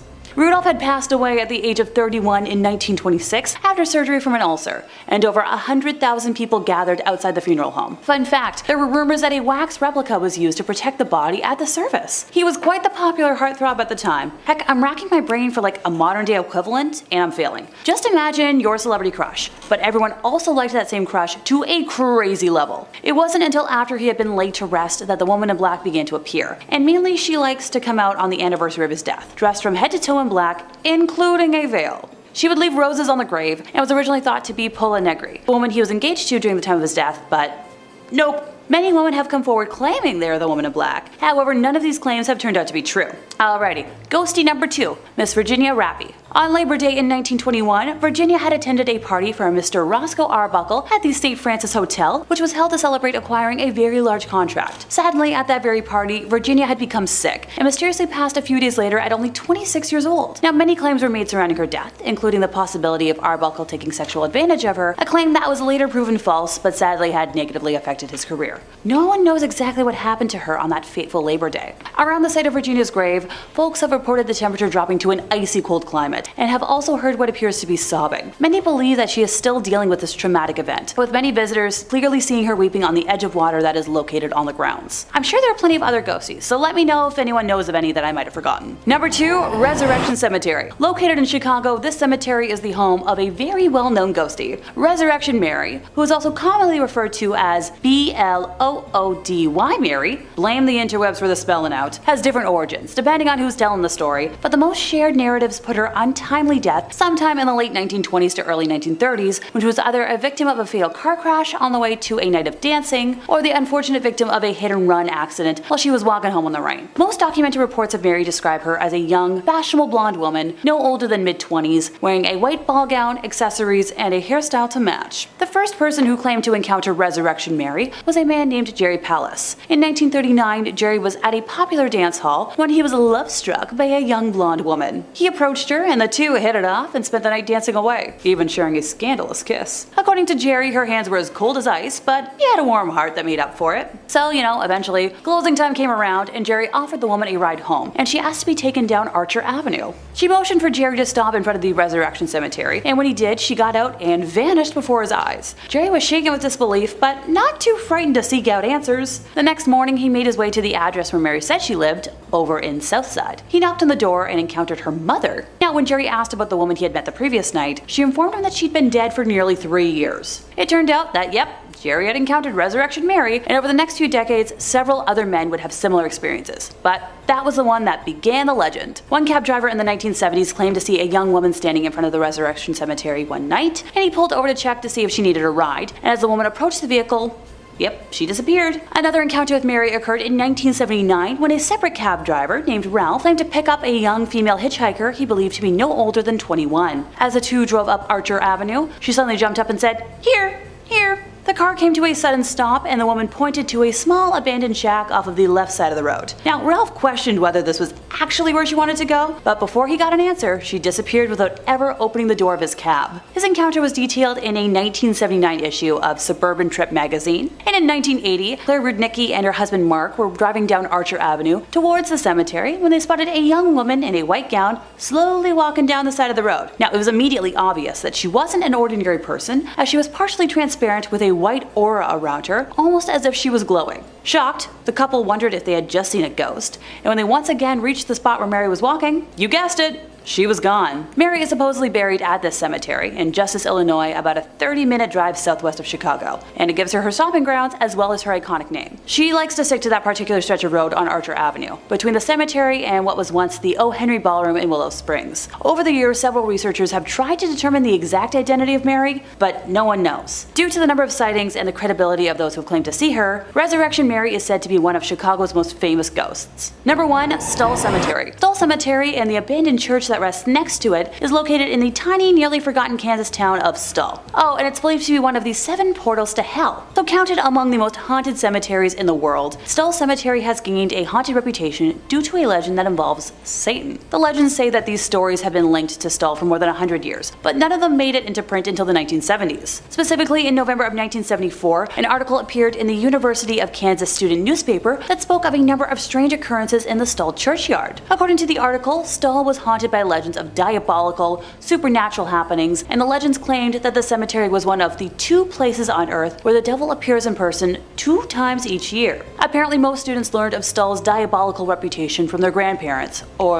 other older individuals, but that many of them claimed first-hand encounters with things that could not be explained. One student claimed to have been grabbed by the arm by something unseen, while others spoke of unexplained memory loss when visiting the place. The legends also say that the devil has been appearing here since the 1850s, and insists that the original name of the town was Skull, and that the later corruption into that of Stull was simply to cover the fact that the area was steeped in black magic. And that brings us to the end of our time, and while I just told y'all to not visit the cemeteries I was talking And at number 5 we have Frankenstein Castle. The Frankenstein Castle is a hilltop castle that sits in Odenwald overlooking the city of Darmstadt. It is thought that this castle was the inspiration for Mary Shelley's Frankenstein novel. The name Frankenstein means stone of the Franks. The name is often used for castles in this region. The castle was built built in 1252 by a ruler by the name of Lord Conrad. The castle was enlarged and modernized over the years. During the 18th century, the castle was used as a refuge and hospital ward. Following this, the castle fell into ruins. There are a few myths and legends at the castle. There was a man named Johann Conrad Dippel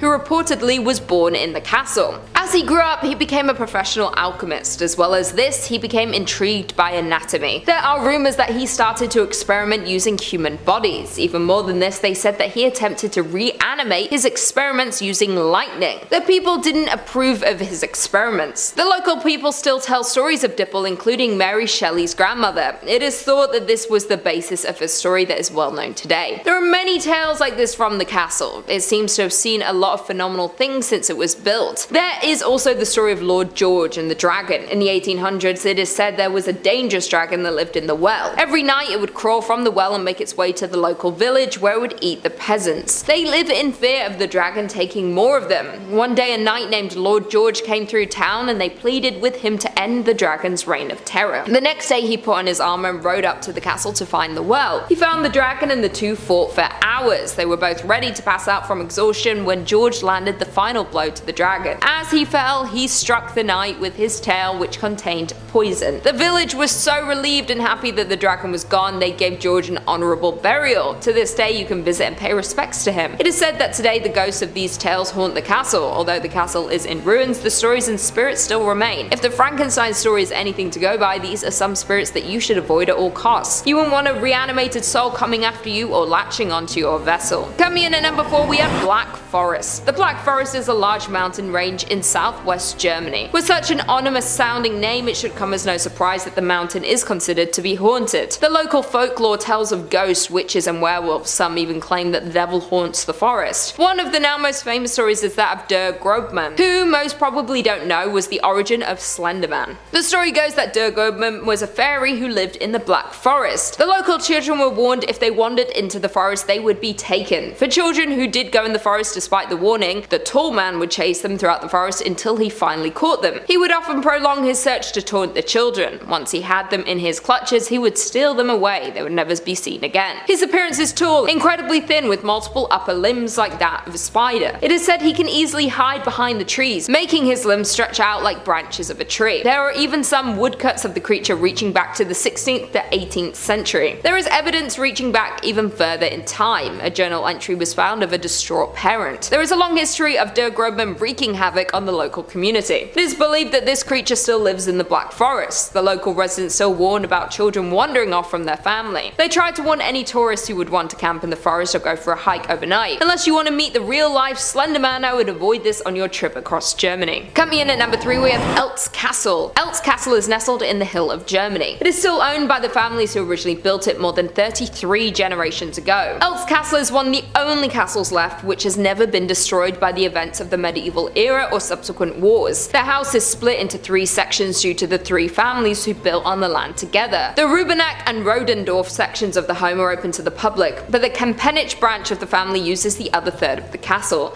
The public can visit to view the treasury. They have gold, silver and other historic artifacts, including an armory with weapons. The castle is a popular tourist attraction and not just for its beauty and history. It is also a hotspot for ghosts. Although the castle has never been destroyed due to war, it has still seen its fair share of battles and tragic events. It is said that if you were to visit the castle in the later hours, you would see the night patrol. Only there isn't any patrol, or at least none dressed in full night gear standing in formation like you might see. It is rumored that the ghosts of past nights still patrol the land. They might have died while standing their ground, refusing to leave their post in their death. They still keep watch over the castle. They have been seen walking around looking for any possible intruders. Number 2.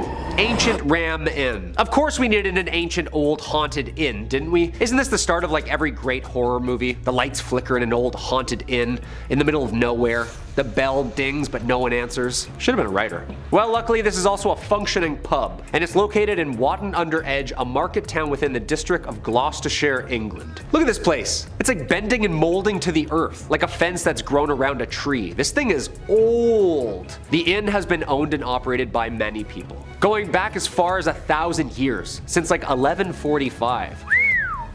Hope they clean their beer taps. This inn was said to have been owned by the St. Mary's Church when first built. And of course, with that, it's haunted. The ancient Ram Inn has been investigated by years of paranormal researchers. Television shows like Ghost Adventures and Most Haunted. The inn was investigated by UK paranormal study group, the Ghost Club, which is apparently the oldest paranormal research organization in the world. It's haunted. But what makes something haunted? Is it the age or the sinister events that happened in and around the premises? This land sits on the intersection of two lines that people think contain high spiritual energy. Using a map, of course, these lines trace directly to England's most sacred site, Stonehenge. Legend has it that the energy from Stonehenge feeds the property's paranormal power. Not to mention, the backyard is home to a 5,000-year-old pagan burial ground. Witches being burned at the stake on the property. Hey, if you see a pagan ghoul pouring himself a Guinness in the middle of the night, just say cheers and keep walking. Number 1, Bran Castle. It's October, so we're feeling extra spooky around here at Top 5 Scary. We're familiar with the classics, right? If we're not, go and binge some horror movie marathons, people. The castle of all castles, Dracula. Well, kinda. What Dracula was based off of. Where he lived, at least. Also, the national monument of Romania itself. Fun fact. It doesn't get much more Halloween-y than this place, come on. Bran Castle is linked to the historical figure who inspired author Bram Stoker's creation of this half-bat, half-man. No, not Batman. Vlad III, Dracula, otherwise known as Vlad the Impaler. Don't panic, this was like a couple years back, like mid-1400s. We know this guy, and yes, you heard it right, the Impaler. I don't really need to get into much detail with this one. To impale. Google it. Some believe Bran Castle was one of the sites which Vlad reigned. Unfortunately, history says that he wasn't around here. In fact, it says that he was only imprisoned here for a little bit. Yeah, although there's no coffins inside. So what makes this place so scary? Apparently during Stoker's research to the region of Transylvania, he came across accounts of the atrocities committed by Vlad and used the Dracula name after studying him. And of course, this castle, built out of wood originally, somewhere around the 11th, 12th century, seems to be pretty fitting upon research of the old haunted castles territory. Unfortunately, this 1,000-year-old home isn't really a home anymore, just home to relics now, and the occasional cold breeze and fuzzy camera picture. Bran Castle acts as a museum now and a popular Halloween destination. Apparently they found a gold casket that houses the heart of Romania's Queen Marie in the walls. Yeah, that's pretty haunted castle material, no? Number 5, Chateau de Montségur, a petite and quaint fortress in southern France, sitting atop a 170-meter drive uphill. Its ruins now nothing but rock and rubble, but once a safe house for the Cathars. The Cathar vision of the universe was dualist, in that good and light confronts evil and darkness. Right? Pretty straightforward. Very Jedi of them. This belief led them to follow a very disciplined way of life. Before, of course, they were decimated from the Catholic Church, initiated by Pope Innocent III. Innocent, huh? The ruins nicknamed now Satan's Synagogue. Yeah, nice and light right off the top, huh, Kyle? Described as one of the last Cathar castles and has been listed as a monument historique by the French Ministry of Culture. Cathar, from Greek meaning pure. These people were devout. In 1233, the site became the seat and head of the Cathar Church. The fort roughly housed about 500 people during this time. In 1242, a military of about 10,000 troops fought against the castle that was held up by only 100 Cathars. So like very Jedi all of a sudden. The siege lasted 9 months.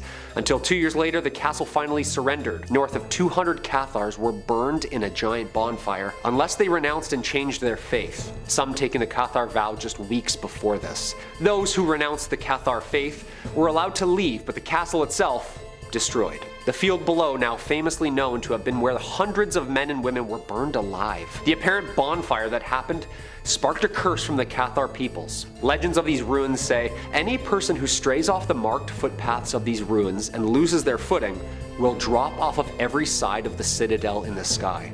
Sounds more like a metaphor to me than a curse. Number 4, Kalaupapa. In 1866, during the reign of Kamehameha V, Hawaiian officials passed a law designating this island the official site for patients affected with leprosy. Kalaupapa, a small peninsula in the north shore of Molokai, has quite a bitter and spooky history. The king exiled those who contracted Hansen's disease here, noting it was the ideal spot secluded and surrounded by the highest cliffs in the world. The peninsula served as a natural outdoor prison, accessible only by one steep path by foot or boat to shore. About 1,200 families were exiled to quarantine here. At the time, The disease wasn't really understood, believing it to be very incurable. Whisked off and locked away amid paradise in total isolation. No amenities, no buildings, or even potable water. Known by historians who visit it as, quote, the pit of hell itself. And apparently the most cursed place on earth. Yeah, I didn't know that. With its grim history of loneliness, despair, and death, it's not really surprising at all that Kalaupapa is said to be one of the most haunted places in all of Hawaii.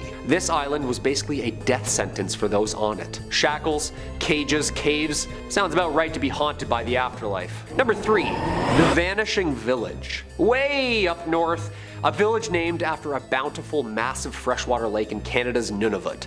1932.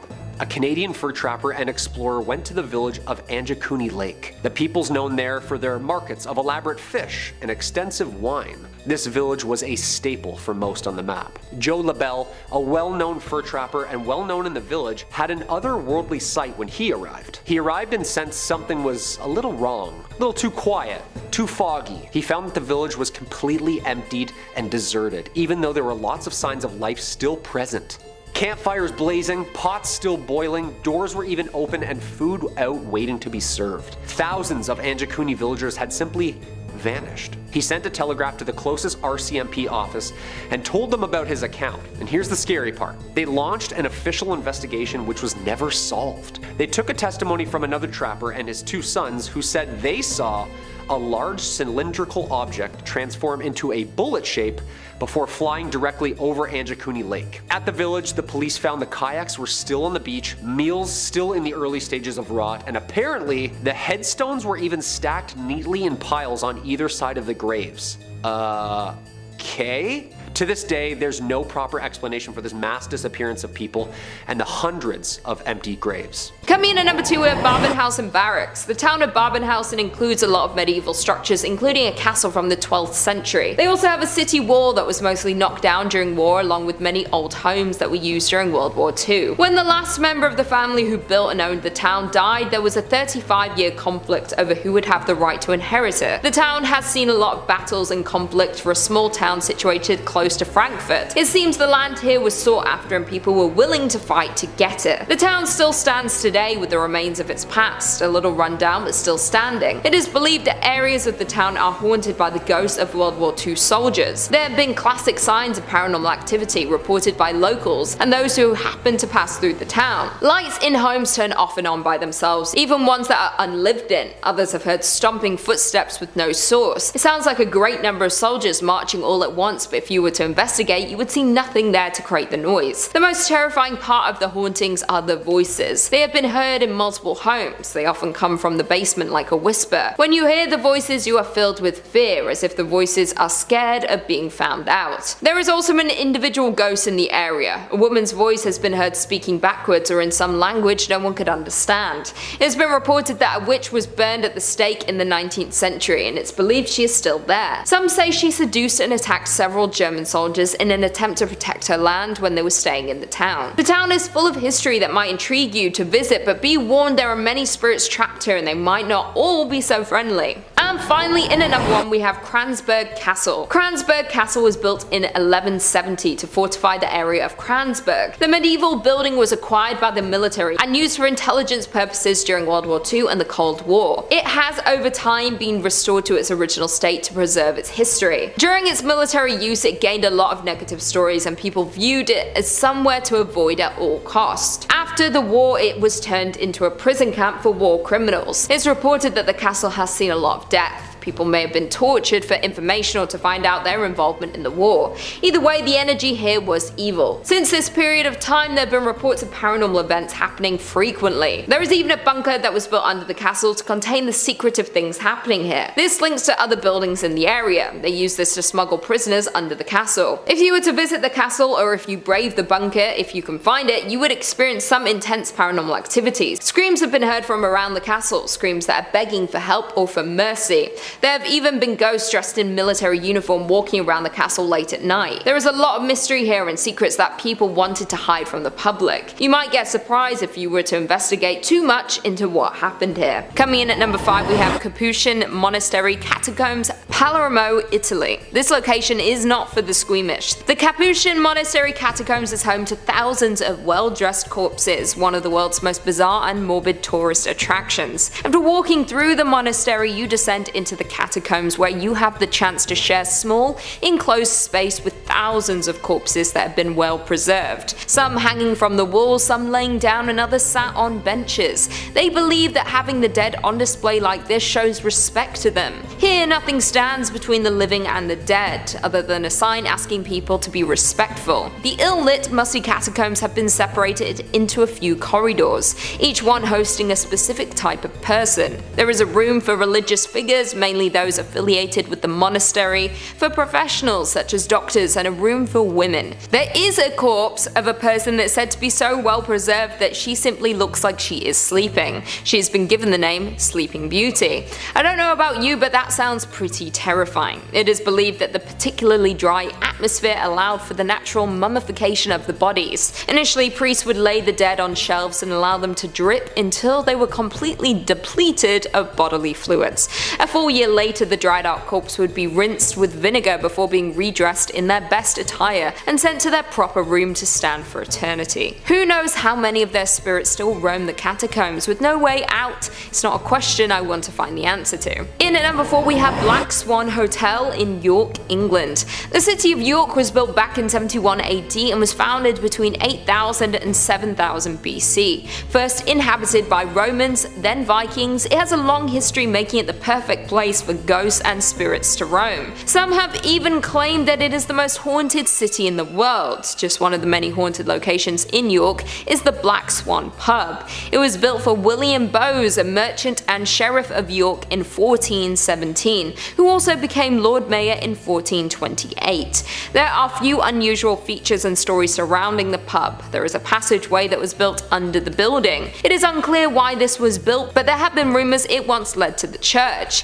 It has since been sealed off, but you can still see the stairs leading down under the building and a hallway leading off into the distance. The pub was used as a horse refuge during World War II, and there are even stories of men coming to the pub to auction off their wives during 1884. Through the history of the building, there have been a few spirits who have decided to stick around. One of the regulars is a workman in a bowler hat who regularly fidgets and tuts, as if he is waiting for someone to arrive. He is often seen walking from room to room or waiting at the bar before fading away. No one knows who this spirit is, but it is believed he has been here since 1850, when bowler hats were introduced. Some say he resembles Charlie Chaplin. But he is not the only spirit who inhabits the pub, also frequently seen as a young woman in a long white dress. She stands at the bar in the back room gazing into the fireplace. You can see the grief in the woman's face. She appears to be dealing with some kind of loss. This is just one of the many haunted buildings around York, so travel here at your own risk. In at number 3 we have the Alaskan Hotel in Alaska. Built in 1913 during the gold rush, the Alaskan Hotel is the oldest hotel in the area. The hotel was built to be a luxury experience for those passing by, as they advertised as a pocket version of the finest hostelry on the west coast.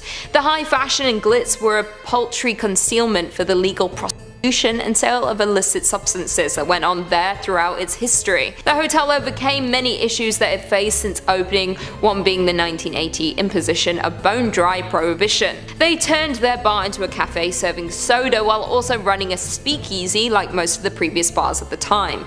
The Alaskan Hotel was a brothel twice in her history, first legally and second not legal in 1977, which was shut down by the fire marshal. There is one main soul who inhabits the Alaskan Hotel today, and that is a gold miner's wife. She lived at the hotel while waiting for him to return. When he did not return, she began to support herself through prostitution. But then he did return. When he returned to his wife, he was furious with what she had been doing and then murdered her in the hotel. There have since been a number of sightings of her at the hotel. She is said to be very angry and restless. When she is around, the air goes cold, and some have reported hearing footsteps wandering the halls. Some even hear crying coming from the walls, but it is unclear where the noise is coming from. There is also a number of abandoned mines located near the town, so if you're looking for ghosts, this is the place to be. Number 2. Skeleton Lake. Deep within the Himalayas of India lays the bay of an ancient lake, shrouded by an ancient mystery, Rupkund Lake, famously known as Skeleton Lake. It was rediscovered by the British Forest Rangers in 1942, and what they found was pretty jarring. Hundreds of ancient human skeletons found at the edge of the lake. Investigations led some to think that this was a catastrophe of some sort, or the remains of a legendary event where a group was suddenly killed in a violent storm around the 9th century. Nope! 3 different groups of people died here, all at different times. It's not located on or near a trade route. No evidence of any ancient bacteria pathogen, ruling out diseases. Yeah, this one's really weird. One group of people had genetics to present-day South Asia, while the other group related to the people of Central Europe. And finally, a group particularly from the Greek island of Crete. But how? All here? They found the bones and deaths were genetically separated in time by as much as 1,000 years difference. Wooden artifacts, iron spearheads, even slippers and jewelry were found by the National Geographic team who studied 30 skeletons in 2003. Skin still on some of them. Ugh. 300 people have been found so far. Legend goes, Parvati, a supreme goddess, cursed the kingdom, unleashing drought and disaster upon them. She sent down a blizzard of hail and whirlwind which swept the people into the lake. Their skeletons are a warning to those who disrespect the goddess. I mean, maybe. The skeletons are visible in the clear water of the shallow lake during 1 month when the ice melts. That's terrifying. I'm gonna chicken out right now and just never visit this place. Just show up and get Jack Skellingtoned? Are you kidding me? No way, dude. And number 1, the City of Screams. Top of my relaxing trip list, Golgotha City, Afghanistan. Peaceful once as it was the capital of the Ghorid people, until Genghis Khan and the Mongol Empire seized it in about the 12th century. Apparently legend goes its ruler, Jalaluddin Mangburnu, fought back and apparently killed Khan's grandson in battle. Yeah, probably not a good idea. In 1221, Khan sent his 15-year-old Mudu Khan here to claim and siege, who in turn was shot and killed with an arrow, precipitating the siege of Bamyan. At first, the city held strong, but was apparently sold out by the ruler's daughter, who, according to legend, betrayed the castle's secret entrance, sharing and consorting with the enemy. Expecting to be rewarded, her and her people were unfortunately slaughtered, and the ruins cursed, of course. The Russians, the Taliban, and the Americans have all used these ruins as fighting posts over the years, as this place hasn't been lived in since. But through them is apparently very haunted, the ruins subject to those who still hear the screams of the fallen. Yeah.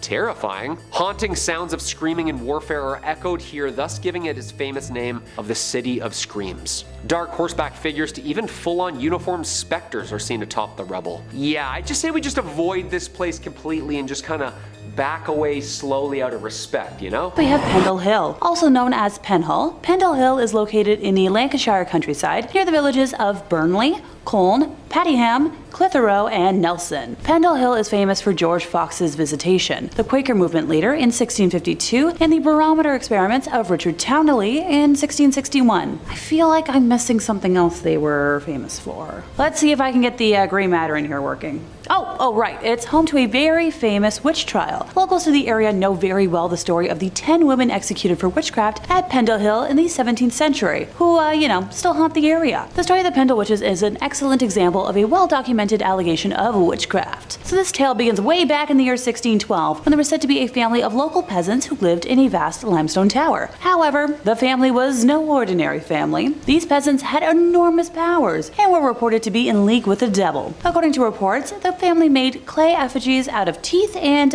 human hair. In a coincidence that's going to surprise absolutely no one, local people died of various mysterious illnesses or great pains at the time. The milk in the area turned sour, and cattle died mysteriously as well. People were kind of afraid to go up that hill. A local magistrate, Roger Norwell, made the decision to arrest 2 people living in the tower. They were brought to Lancaster for trial, and 2 days later, the rest of the witches were arrested and also taken to Lancaster for trial. Out of the 12 folks on trial, 1 passed during the proceedings, another one was found not guilty, and the other 10 were, very much found guilty. On August 20th of 1612, all 10 accused witches went to the way of the rope necklace at Gallows Hill. The history of the witch trials has given the place an eerie atmosphere and several terrifying reports. Pendle Hill was featured on the show Most Haunted, during which several supernatural events are said to have taken place, including members of the show's crew being injured. Most of the ghostly activity is said to be out of spite from the witches, who continue to call Pendle Hill their cursed home. One tale of haunting in particular took place during a Ouija board experiment. Is my disdain showing yet? The stupidity was happening in the foundations of Malkin Tower, when a tooth suddenly landed on the center of the table. Now this caused everyone present to be extremely concerned, and after having obviously checked to ensure that nobody in the group had lost a tooth, which was,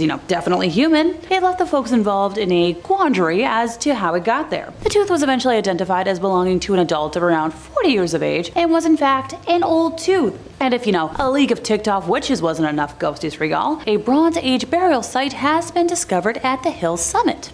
Just a little bonus. In fourth place, we have Stirling, Scotland. This beautiful market town has played a pivotal role in the history of Scotland, along with playing host to multiple grisly stories and, unsettled spirits. The imposing hilltop, Stirling Castle, is home to several ghosts, and I'm struggling to decide who to talk about in detail. Probably one of the mysterious ladies. Oh, I know, the Green Lady. It is believed that she was a servant girl in the employ of Mary, Queen of Scots, and a very gifted one at that, who was blessed with the powers of foretelling, or second sight. So this maiden had a premonition that if her queen slept even one night within the ancient fortress, she would not live to see dawn. So she told her mistress of the fears, and thankfully, Mary listened and offered to allow the girl to watch over her as she slept, and, call for aid should any threat present itself. Through the long dark night, our serving gal sat, bundled in a great soft chair guarding her beloved queen. Weary from a long journey, Mary fell into a deep slumber as soon as her head hit the pillow. And this girl too was kinda weary. She barred the door and, lighting a taper, sat by the bedside. There she sat for what seemed like an eternity, near hypnotized by the flickering of the taper's end. But, try as she might, she could not resist the weariness in her bones. Her limbs grew heavy, her eyelids heavier still, and decided, that maybe closing her eyes for a minute wouldn't hurt since she was so exhausted. Hey, we've all been there. In what seems like no more than a few moments, she opened them again, blinking against the sudden brightness of the chamber. She, through bleary eyes, tried to call out, but found her throat so dry and realized that the tiny taper, set so carefully by the queen's cot, had fallen, lighting the bedclothes and tapestries on fire. Coughing, she darted from her chair, gathering the deeply sleeping queen in her arms, and carried her towards the door, barely managing to get her to safety before eventually passing from smoke inhalation. Sadly, her name has been forgotten. She is known only by the color of the gown she wore, the Green Lady. So visitors to Stirling should be mindful that their female phantoms have one thing in common. Yeah, I said phantoms, plural. It is said that whosoever looks even once into their eyes won't make it through the night. So if you notice like a ruffled robe or well-turned spectral heel as you're passing around, turn away, avert your gaze, because you don't want to risk your soul. Some say that Queen Mary herself haunts the castle, roaming the grounds in a pink dress. The Darnley Coffee House on Bow Street is also said to be haunted by a mischievous poltergeist, while the Old Town Jail is home to the spirit of the last man that went the way of the rope necklace on site. In at 2, Lizzie Borden's house, Fall River, Massachusetts. Now for those who don't know, the Lizzie Borden house is where Lizzie Borden and her family lived, and is located on 230 2nd Street in the city of Fall River, Massachusetts. Born Lizzie Andrew Borden, sucks for her, she was an American woman who was the main suspect in the August 4th, 1892 axe murders of her father and stepmother. However, Borden was tried and ultimately acquitted of the murders. The case received widespread newspaper coverage throughout the United States, and following her release from jail, where she was held during the trial, Borden chose to remain in the house her parents had been killed in, despite being ostracized by her other residents. Now, because the Commonwealth of Massachusetts elected to not charge anyone with the murder that occurred over 127 years ago, a ton of speculation about the crimes have continued on. Now, Lizzie spent the rest of her life in the home up until her death at age 66, just days before the death of her sister Emma. The house has been operated as a bed and breakfast since 1996 under the ownership of Martha McGinn, who inherited the home. According to Martha McGinn, the room where Lizzie's stepmother Abby Borden was found murdered is the most requested room at the bed and breakfast. Guests who stay, not just in Abby's room but in the home as a whole, have reported all manners of strange sightings in the home. Would you dare stay there? I would. I'd stay in every room. And finally, coming in at number 1, Chernobyl, Pripyat, Ukraine. Pripyat is a ghost city in northern Ukraine named after the nearby Pripyat River and was founded on February 4th, 1970 as the 9th nuclear city in the Soviet Union to serve the nearby Chernobyl nuclear power plant. The city was officially proclaimed in 1979 and had grown to a population of 49,360 by the time it was evacuated on April 27th, 1986, the day after the Chernobyl disaster. disaster. Now, the Chernobyl disaster was a nuclear disaster which occurred on April 26, 1986 at the nuclear power plant not far from Pripyat, and was considered to be the worst nuclear disaster in history, and is also one of the only 2 nuclear energy disasters rated at 7, the maximum severity on the International Nuclear Event Scale, the other being the 2011 Fukushima Daiichi nuclear disaster in Japan. Ever since the nuclear disaster in Pripyat, the city has remained entirely uninhabited since the evacuation, although the buildings, furniture and all other signs of life are exactly where the former citizens left them. It is a city frozen in time, plates still out, dolls left on beds, and even a haunting fairground ride waiting to be used. Weathered books can be found in classrooms and abandoned photographs are still hanging on walls in their original frames. There are strict rules regarding the site considering the sheer amount of radiation in the area. However, following the airing of HBO's Chernobyl series, Ukraine's government have announced that the site will become an official tourist attraction. Will you be checking it out? I personally don't want to die, so I won't. In at 5, the Sultan's Palace. At 716 Dauphine Street in the French Quarter of New Orleans stands a 4-story home housing one of the most unusual yet terrifying ghosts, the Sultan. Built in 1836 by Jean-Baptiste Laprette, a plantation owner who rented out his city home when he was experiencing a shortage of cash. However, the man he rented it out to was a little odd. His name was Prince Suleiman, a Turk who claimed to be the Sultan of a Mid-Eastern country. He had many wives and family members as well as slaves and servants. Now things started to get a little weird when folks began reporting that not only did the Sultan's harem consist of many women but also young boys, with stories of orgies and kidnappings quickly surfacing. However, things took a truly gruesome turn when a passing neighbor made an early morning discovery. They noticed the house was particularly quiet and saw blood dripping from the gallery oozing out of the front door. He contacted the police and what they found would haunt them forever. Body parts were strewn all over the house, which was also covered in blood. Women, children and guards were slaughtered and beheaded. However, there was one body that had been left untouched. The Sultan.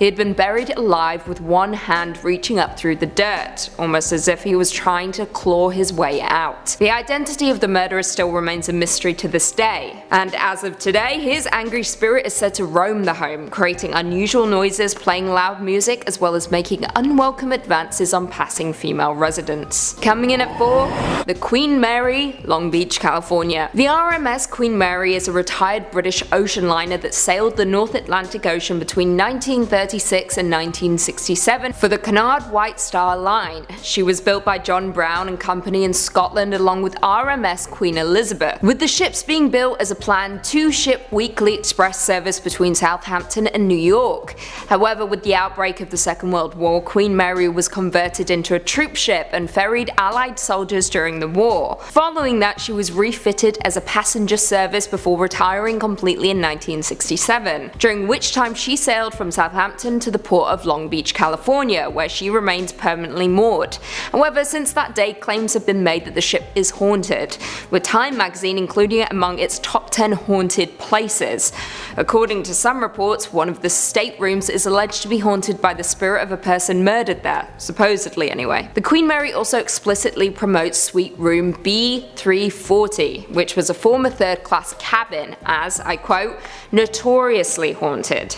Many ghost tours take place in the ship, including Dark Harbor, which operates during Halloween. As it stands, up to 50 deaths have been logged on the Queen Mary, which truly makes her one of the most haunted ships in history. In 3rd place, we have Edinburgh, Scotland. So the beautiful city of Edinburgh is well known for its ghostly activity. For starters, the South Bridge vaults are haunted by several different ghosts. During the Irish potato famine of 1845-47, thousands of Irish folks immigrated to Scotland seeking, survival. Forced into the vaults under the bridge, as many as 10 people lived in a single room. The conditions were poorer than the tenants, crowded and damp with barely any air circulation. And just like that, the area quickly became Edinburgh's red light district. Services of the night, please tell me you get what I'm referencing, gambling and a thriving black market were commonplace in the vaults. By the late 19th century, the vaults were closed off for good in an effort to drive the seedy activity out from under Edinburgh's main thoroughfare. For decades, these vaults sat empty as their icky past slipped into obscurity that ended in 1998 when a local man crawled through a narrow passageway in one of his buildings and rediscovered the rooms underneath the bridge. Since then, the cavernous vaults of Southbridge have been open to the public, and the reports of ghosts have poured in. Honestly, what have I said about leaving hidden spaces that are blocked off be? Nothing good comes from opening them. Witnesses have claimed to feel cold gusts of air, hear voices, and to see and sense an intangible presence. Some ghosts are quite bold, like the, spectral youngling Jack, who likes to grab visitors' hands in the wine vault. You know, just for funsies. While another more menacing presence is known as Mr. Boots. He's an unkept man that was named for his, tall footwear. He lurks in the back section of the vault and has been known to push and throw rocks at visitors. Some have claimed to hear his footsteps on the cobbles and his echoing voice cursing throughout the chambers. It's even rumored that in the 1820s, the infamous serial killers William Burke and William Hare lurked within the vault, killing some of their 17 victims there, and storing the bodies in that same location until they were sold off for medical dissections. Visitors to Edinburgh Castle also frequently report sightings of apparitions. A young piper who disappeared without a trace hundreds of years ago can still be heard today, with the faint, haunting sound of a lost soul. As well as the story of the vanished piper, the dungeons are frequented by a headless drummer boy and a gaggle of French prisoners captured during the 7-Year War, who are regularly sighted in and around the castle. If you hear the bark of a dog in Edinburgh's Old Town, yet there's nothing there, it could be Bobby, a phantom Skye Terrier that is known to all in the city. The faithful hound spent 14 years guarding his master's grave until he finally passed away in 1872 and was buried in Greyfriars Kirkland, near his owner. People still hear his little bark near his grave. A small statue of Greyfriars Bobby is a popular landmark on the corner of Candlemaker Row, and it's good luck to rub Bobby's nose. Aw, here I am tempted to plan a trip, mainly to give a good ghost doggy a pet. Oh, almost forgot. Greyfriars is a graveyard that dates back to the 16th century and is the resting place of several infamous characters, but the most gruesome story is that of B-L-O-O-D-Y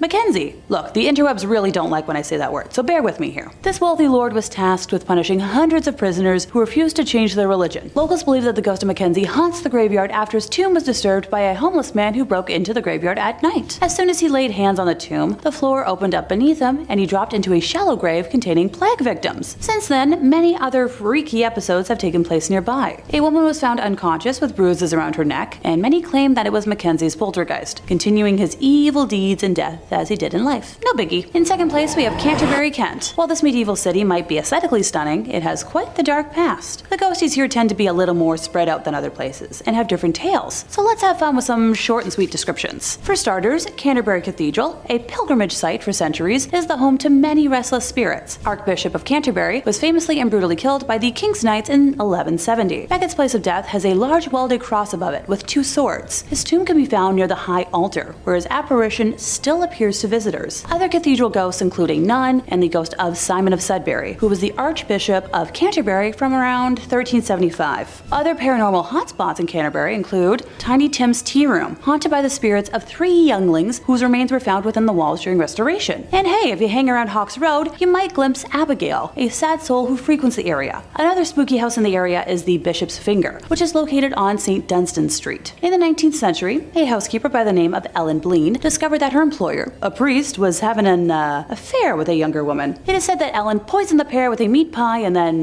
vanished from the city. Shortly afterwards, it was discovered that she had been buried alive as her body was found nearby. Ellen is said to wander the streets and manifest herself in the Bishop's Finger every Friday. She's described as, plain-faced, larger lady in a long white skirt and a mob cap. There are more haunted places in Canterbury, but sadly, I don't have all the time I would like to go into more detail. In first place, we have the village of Pluckley. Included in the Guinness Book of Records as the most haunted place in Britain, the Kentish village of Pluckley's popularity amongst ghosts and ghouls had to make it the #1 spot on our list today. Wandering monks, decapitated highwaymen, and all manner of central casting spirits reside here, but special attention should be paid to the particularly gruesome story of the Pluckley Watercress Lady. Seen smoking a clay pipe and living on the banks of the river about a century ago, the woman would sell watercress to the locals and drink gin from a flask. My kind of lady. Falling asleep one evening, it is believed that her pipe scattered ashes onto her rags and she burned to death. So nowadays, a pink glowing specter can allegedly be spotted at the exact location where she went up in flames. Now, before someone asks why this place is scarier than the others on today's list,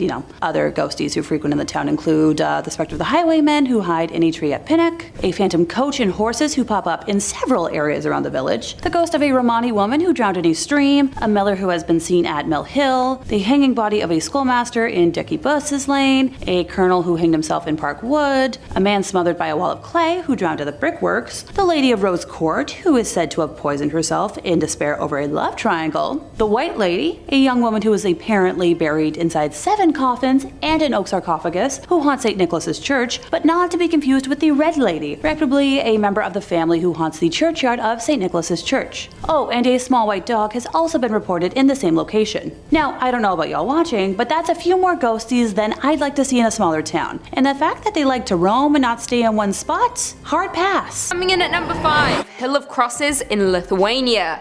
Located in Lithuania, the Hill of Crosses is a site of pilgrimage about 12 kilometers north of the city of Šiauliai. Now, the precise origin of the crosses is unknown, but it is believed that the first crosses were placed on the former Diamante Hill fort after the 1831 uprising. The uprising was of course known as the Polish-Russian War and was an armed rebellion in the heartland of partitioned Poland against the Russian Empire. Ever since then, not only crosses and crucifixes but also statues of the Virgin Mary have appeared on the Hill of Crosses, as well as carvings of Lithuanian patriots, and thousands upon thousands of tiny effigies and rosaries have been brought here by Catholic pilgrims. Now, as you would expect, the exact number of all these items is unknown, but it is estimated to range between 50,000 to 100,000. Over the years, the place has come to signify the peaceful endurance of Lithuanian Catholicism, despite the threats it faced throughout history. Throughout history, the Hill of Crosses has been used as a place for Lithuanians to pray for peace for their country and for the loved ones they had lost during the wars of independence. The hill eventually became a place of defiance once again during Soviet occupation from 1944 to 1991. The hill and crosses were bulldozed by Soviets 3 times, but locals kept rebuilding it. So sweet. In at number 4, Myrtles Plantation, USA. The Myrtles Plantation is a historic home and former antebellum plantation in St. Francisville, Louisiana. Built in 1976, it is considered to be one of America's most haunted homes, with a variety of legends surrounding the plantation. Now, one of the reasons Myrtles is believed to be so damn haunted is because it is rumored to be on top of an ancient Tunica Indian burial ground. As of right now, it is currently a bed and breakfast and offers historical and mystery tours. As I previously mentioned though, it is considered to be one of the most haunted homes in the United States, with it rumored to be home to at least 12 ghosts, and is often reported that 10 murders occurred in the house, but historical records only indicate the murder of 1, William Winter. William Drew Winter is also a very popular character in the plantation. He was an attorney who lived in the home before being shot by a stranger. It has been said that after he was shot, he staggered inside the home and died trying to climb the stairs. He died on the 17th step. Even today, visitors still claim to hear his dying footsteps. Coming in at number 3, Battleship Island, Nagasaki, Japan. Also known as Hashima Island, this is the abandoned island nearby the city of Nagasaki in southern Japan, and is one of 505 uninhabited islands in Nagasaki Prefecture. In the 1950s, it was a bustling place, home to thousands of coal mine workers and families. However, ever since the coal mine shut down in 1974, it has remained abandoned. As petroleum replaced coal in Japan in the 1960s, coal mines began to close across the country, with Mitsubishi officially closing the mine in January 1974, and the island was completely cleared by April of the same year. Today, its most notable features are the abandoned and still mostly intact apartment buildings, the surrounding sea walls, and its distinctive profile shape. In 2009, Japan requested to include Hashima Island along with 22 other industrial sites in the UNESCO World Heritage Site list, which was initially opposed by South Korean authorities on the grounds that Korean and Chinese forced laborers were used on the island prior and during World War II. Although Hashima was entirely closed off until 2009, travelers are now allowed to visit, with it being recognized by UNESCO in 2015.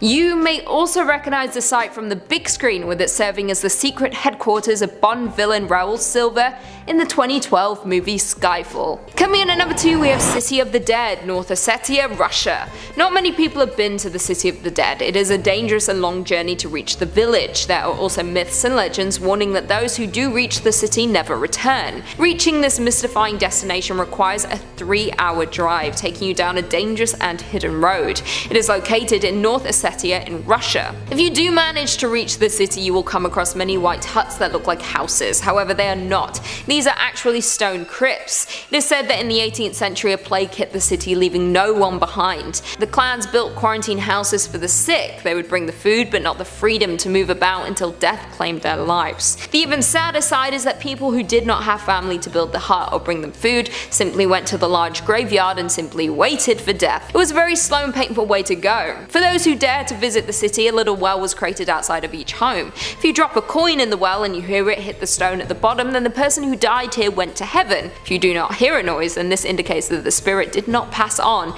and may still be in the village. My advice would be, don't visit this city. We don't need an 18th century disease. And lastly, in at number 1, we have Craig de Rock Castle in Victoria, British Columbia. What first appears to be a beautiful castle is actually a haunted home with a tragic past. The Craig de Rock Castle was built in the 1800s as a home for a wealthy family, coal industrialist Robert Dunsmuir and his wife Joan. It was built over 2,300 meters and comprises 39 rooms. However, Robert died 17 months before the construction was completed. The original architect of the castle, Warren Haywood Williams, also unfortunately died before the finalization of the home. His son James and Alexander decided to finish the castle after their father's death. Robert's death caused a lot of trouble within the family. His sons James and Alex were disappointed that their father's business and assets had been left to their mother. They claimed that they had an oral agreement from their father that they would receive the family business. For the following years, they tried countlessly to get the family business from their mother, and after 7 years they finally received the title to the San Francisco Company. Feeling financially stable, Alex finally married his partner of 20 years, Josephine. However, their marriage only lasted 6 weeks as he died on their honeymoon in New York. When he died, the family was torn apart once more over his will. Joan and James fought for years, going to the highest court level. They did not speak during the legal battle, and then finally Joan passed away in 1908 in Craig de Rock Castle in Victoria, where she lived for 18 years. It was believed that James wouldn't attend her funeral, however he did at last. The house has now been taken over by the Craig de Rock Castle Historical Museum Society. There have been many ghost stories presumed to be connected to the Dunsmuir family. One of the main spectres is a woman who walks down the main staircase in a ball gown. No one has seen her in any other part of the castle, and she never goes up the stairs. Could it be the ghost of Joan going to greet her husband? In the basement of the home there have been sightings of a little girl crying, although they disappear if she hears anyone approaching. There have been multiple sightings of her. She is believed to be the youngest daughter of Robert, who died just months after he did. As well as these sightings, there have also been other weird goings on around the castle. Often people hear the crying of a child from various parts of the castle. Objects would also move on their own when no one was around. Some can also hear a piano being played in the dining room when no one is present, but there is no piano in the castle. It seems there are many ghosts of the Dunsmuir family within the castle walls who don't want to leave their home. Leap Castle. There are a ton of old haunted castles in Europe, isn't there? Like, that was someone's house at some point. You gotta think, those chamber pots have been used for like 1,000 years. Ugh, yuck. And of course, some dark and nasty history has gone down there at these places as well. You can feel it almost most of the time. Leap Castle, Ireland. Built around 1250. Our first stone cold stop. This place has seen its fair share of bloodshed. Not just one ghost story, and not just a foe, but a friend. Well, family, actually. One of the most lived in castles in Ireland. It's seen some It's housed many a family, generation after generation. Apparently built by the O'Bannon family, way back. Legend has it, 2 brothers dared each other to jump off a cliff for house rights. Yeah, more of a myth, I think. Then comes the O'Carroll family. Now we get into some actual literature. Father dies, powerful family, no successor to take the castle. However, this turned into yet another brother versus brother kinda duel. Couple stabbings around the castle's chapel, and enter stage left, lots of ghosts. Ruthless, right? The smell of burning and decay now, apparently. The spirit of the murdered priest now lurks the stairwell, is often reported by staff as a slain brother. What's with the brothers thing? Among the ghostly figures is also Emily and Charlotte, the ghosts of 2 girls playing in the main hall circa 1600s era. The most famous afterlife resident, the Red Lady. There have been sightings of this creature for centuries. She roams in a long red dress, tall and lean. The Red Lady carries a huge dagger as well, with her hand raised. Can you imagine? Stone cold castle, middle of the night. Just scrolling through Instagram after a nice Airbnb night, and you look up to a red ghost lady holding a knife at you. Yeah, I would just like cartoon run on air, you know? Number 4. Karamakos. As always, if you like what we do here on Top 5 Scary, throw us the thumbs up down below or leave us a comment to ponder over. Halloween's just next week. Which haunted house does it for you? Churches do it for me, you know? Churches. I don't do creepy, creaky churches, you know? So many floorboards. Okay, so this planet is like old. We're finding things and sites that are literally changing history textbooks as we speak. Göbekli Tepe, Petra, like Syria and Turkey, these places are old, but Greece is like ancient old. Newsweek reported that in 2020, a collection of more than 30 inscribed tablets were found at the bottom of a 3,000-year-old Athenian well in the ancient cemetery of Karamakos. Yeah, scary enough, right? You see these tablets bear individual curses and prayers to the Greek gods of the underworld. So all sorts of nasty energy just floating atop there. Juta Strazek, who led the excavation, said that whoever ordered the curses inscribed on the tablets was unnamed, but the black magic seen, heard, and felt at the site is present there for all to research. Even though back then black magic and the use of curses was forbidden in Greece during that time, which makes this even more horrifying. Just refound in 2016, the cemetery itself was first excavated in 1870 from the Greek ministry. Progress halted during World War II, and the excavation then lost momentum. The excavation site consists of a massive sanctuary holding thousands of precious artifacts. Karamakos comes from the Greek word for pottery or ceramics, arguably the most important cemetery of ancient Athens, riddled with the oldest tombs and curses that went along with them. There's always like adultery feuds too, isn't there? I curse thee, Demetria, for looking at my Adonis.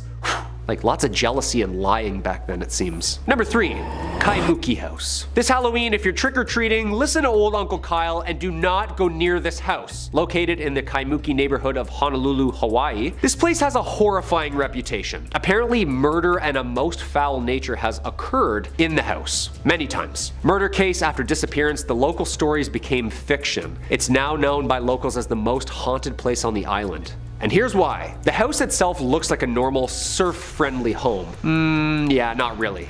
Enter stage right, the Kasha. The Kasha is a creature said to reside in the actual house. It's a man-eating ghost from Japanese folklore. Not just story, the events from the Kaimuki house have been documented. Well documented. Interpretations of the monster includes a ghoul who lives and feeds on the dead, a cat-like demon from the sky who steals away bodies. However, all 3 versions have one thing in common. It's hunger for corpses.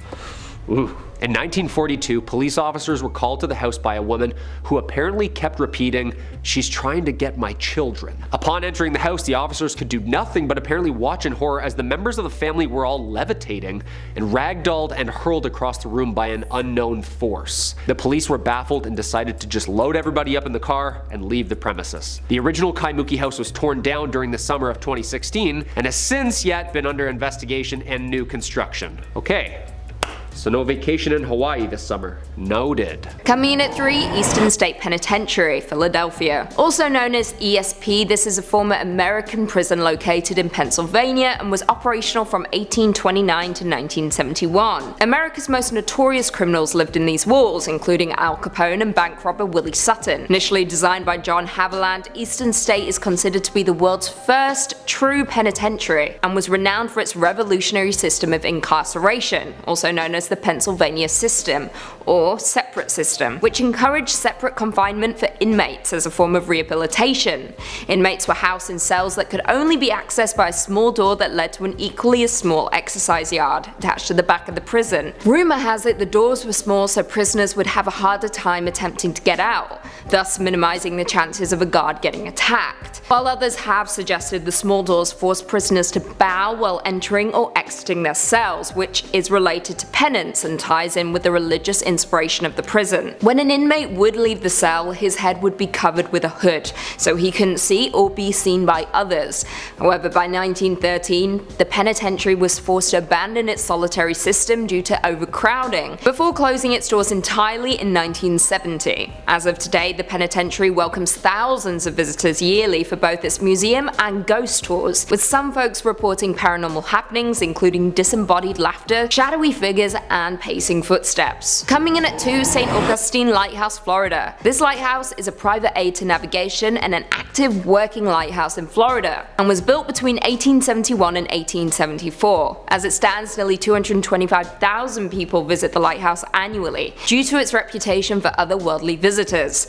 The lighthouse has had many tragedies over the years, with one of its many ghosts rumored to be that of a lighthouse keeper who fell to his death while painting the tower. Not only that, but 3 young girls also drowned when their cart they were playing on broke and fell into the ocean, with some visitors claiming to hear the sounds of children playing in and around the lighthouse.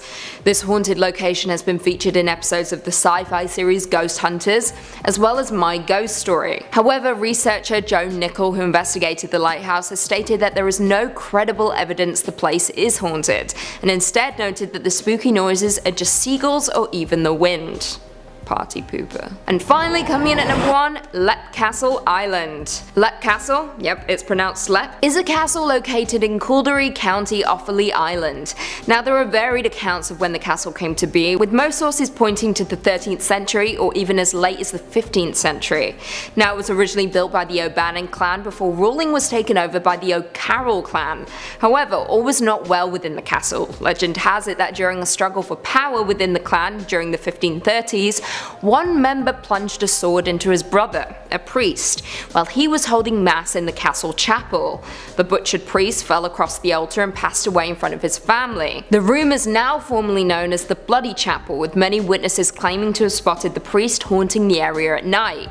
However, that's not all.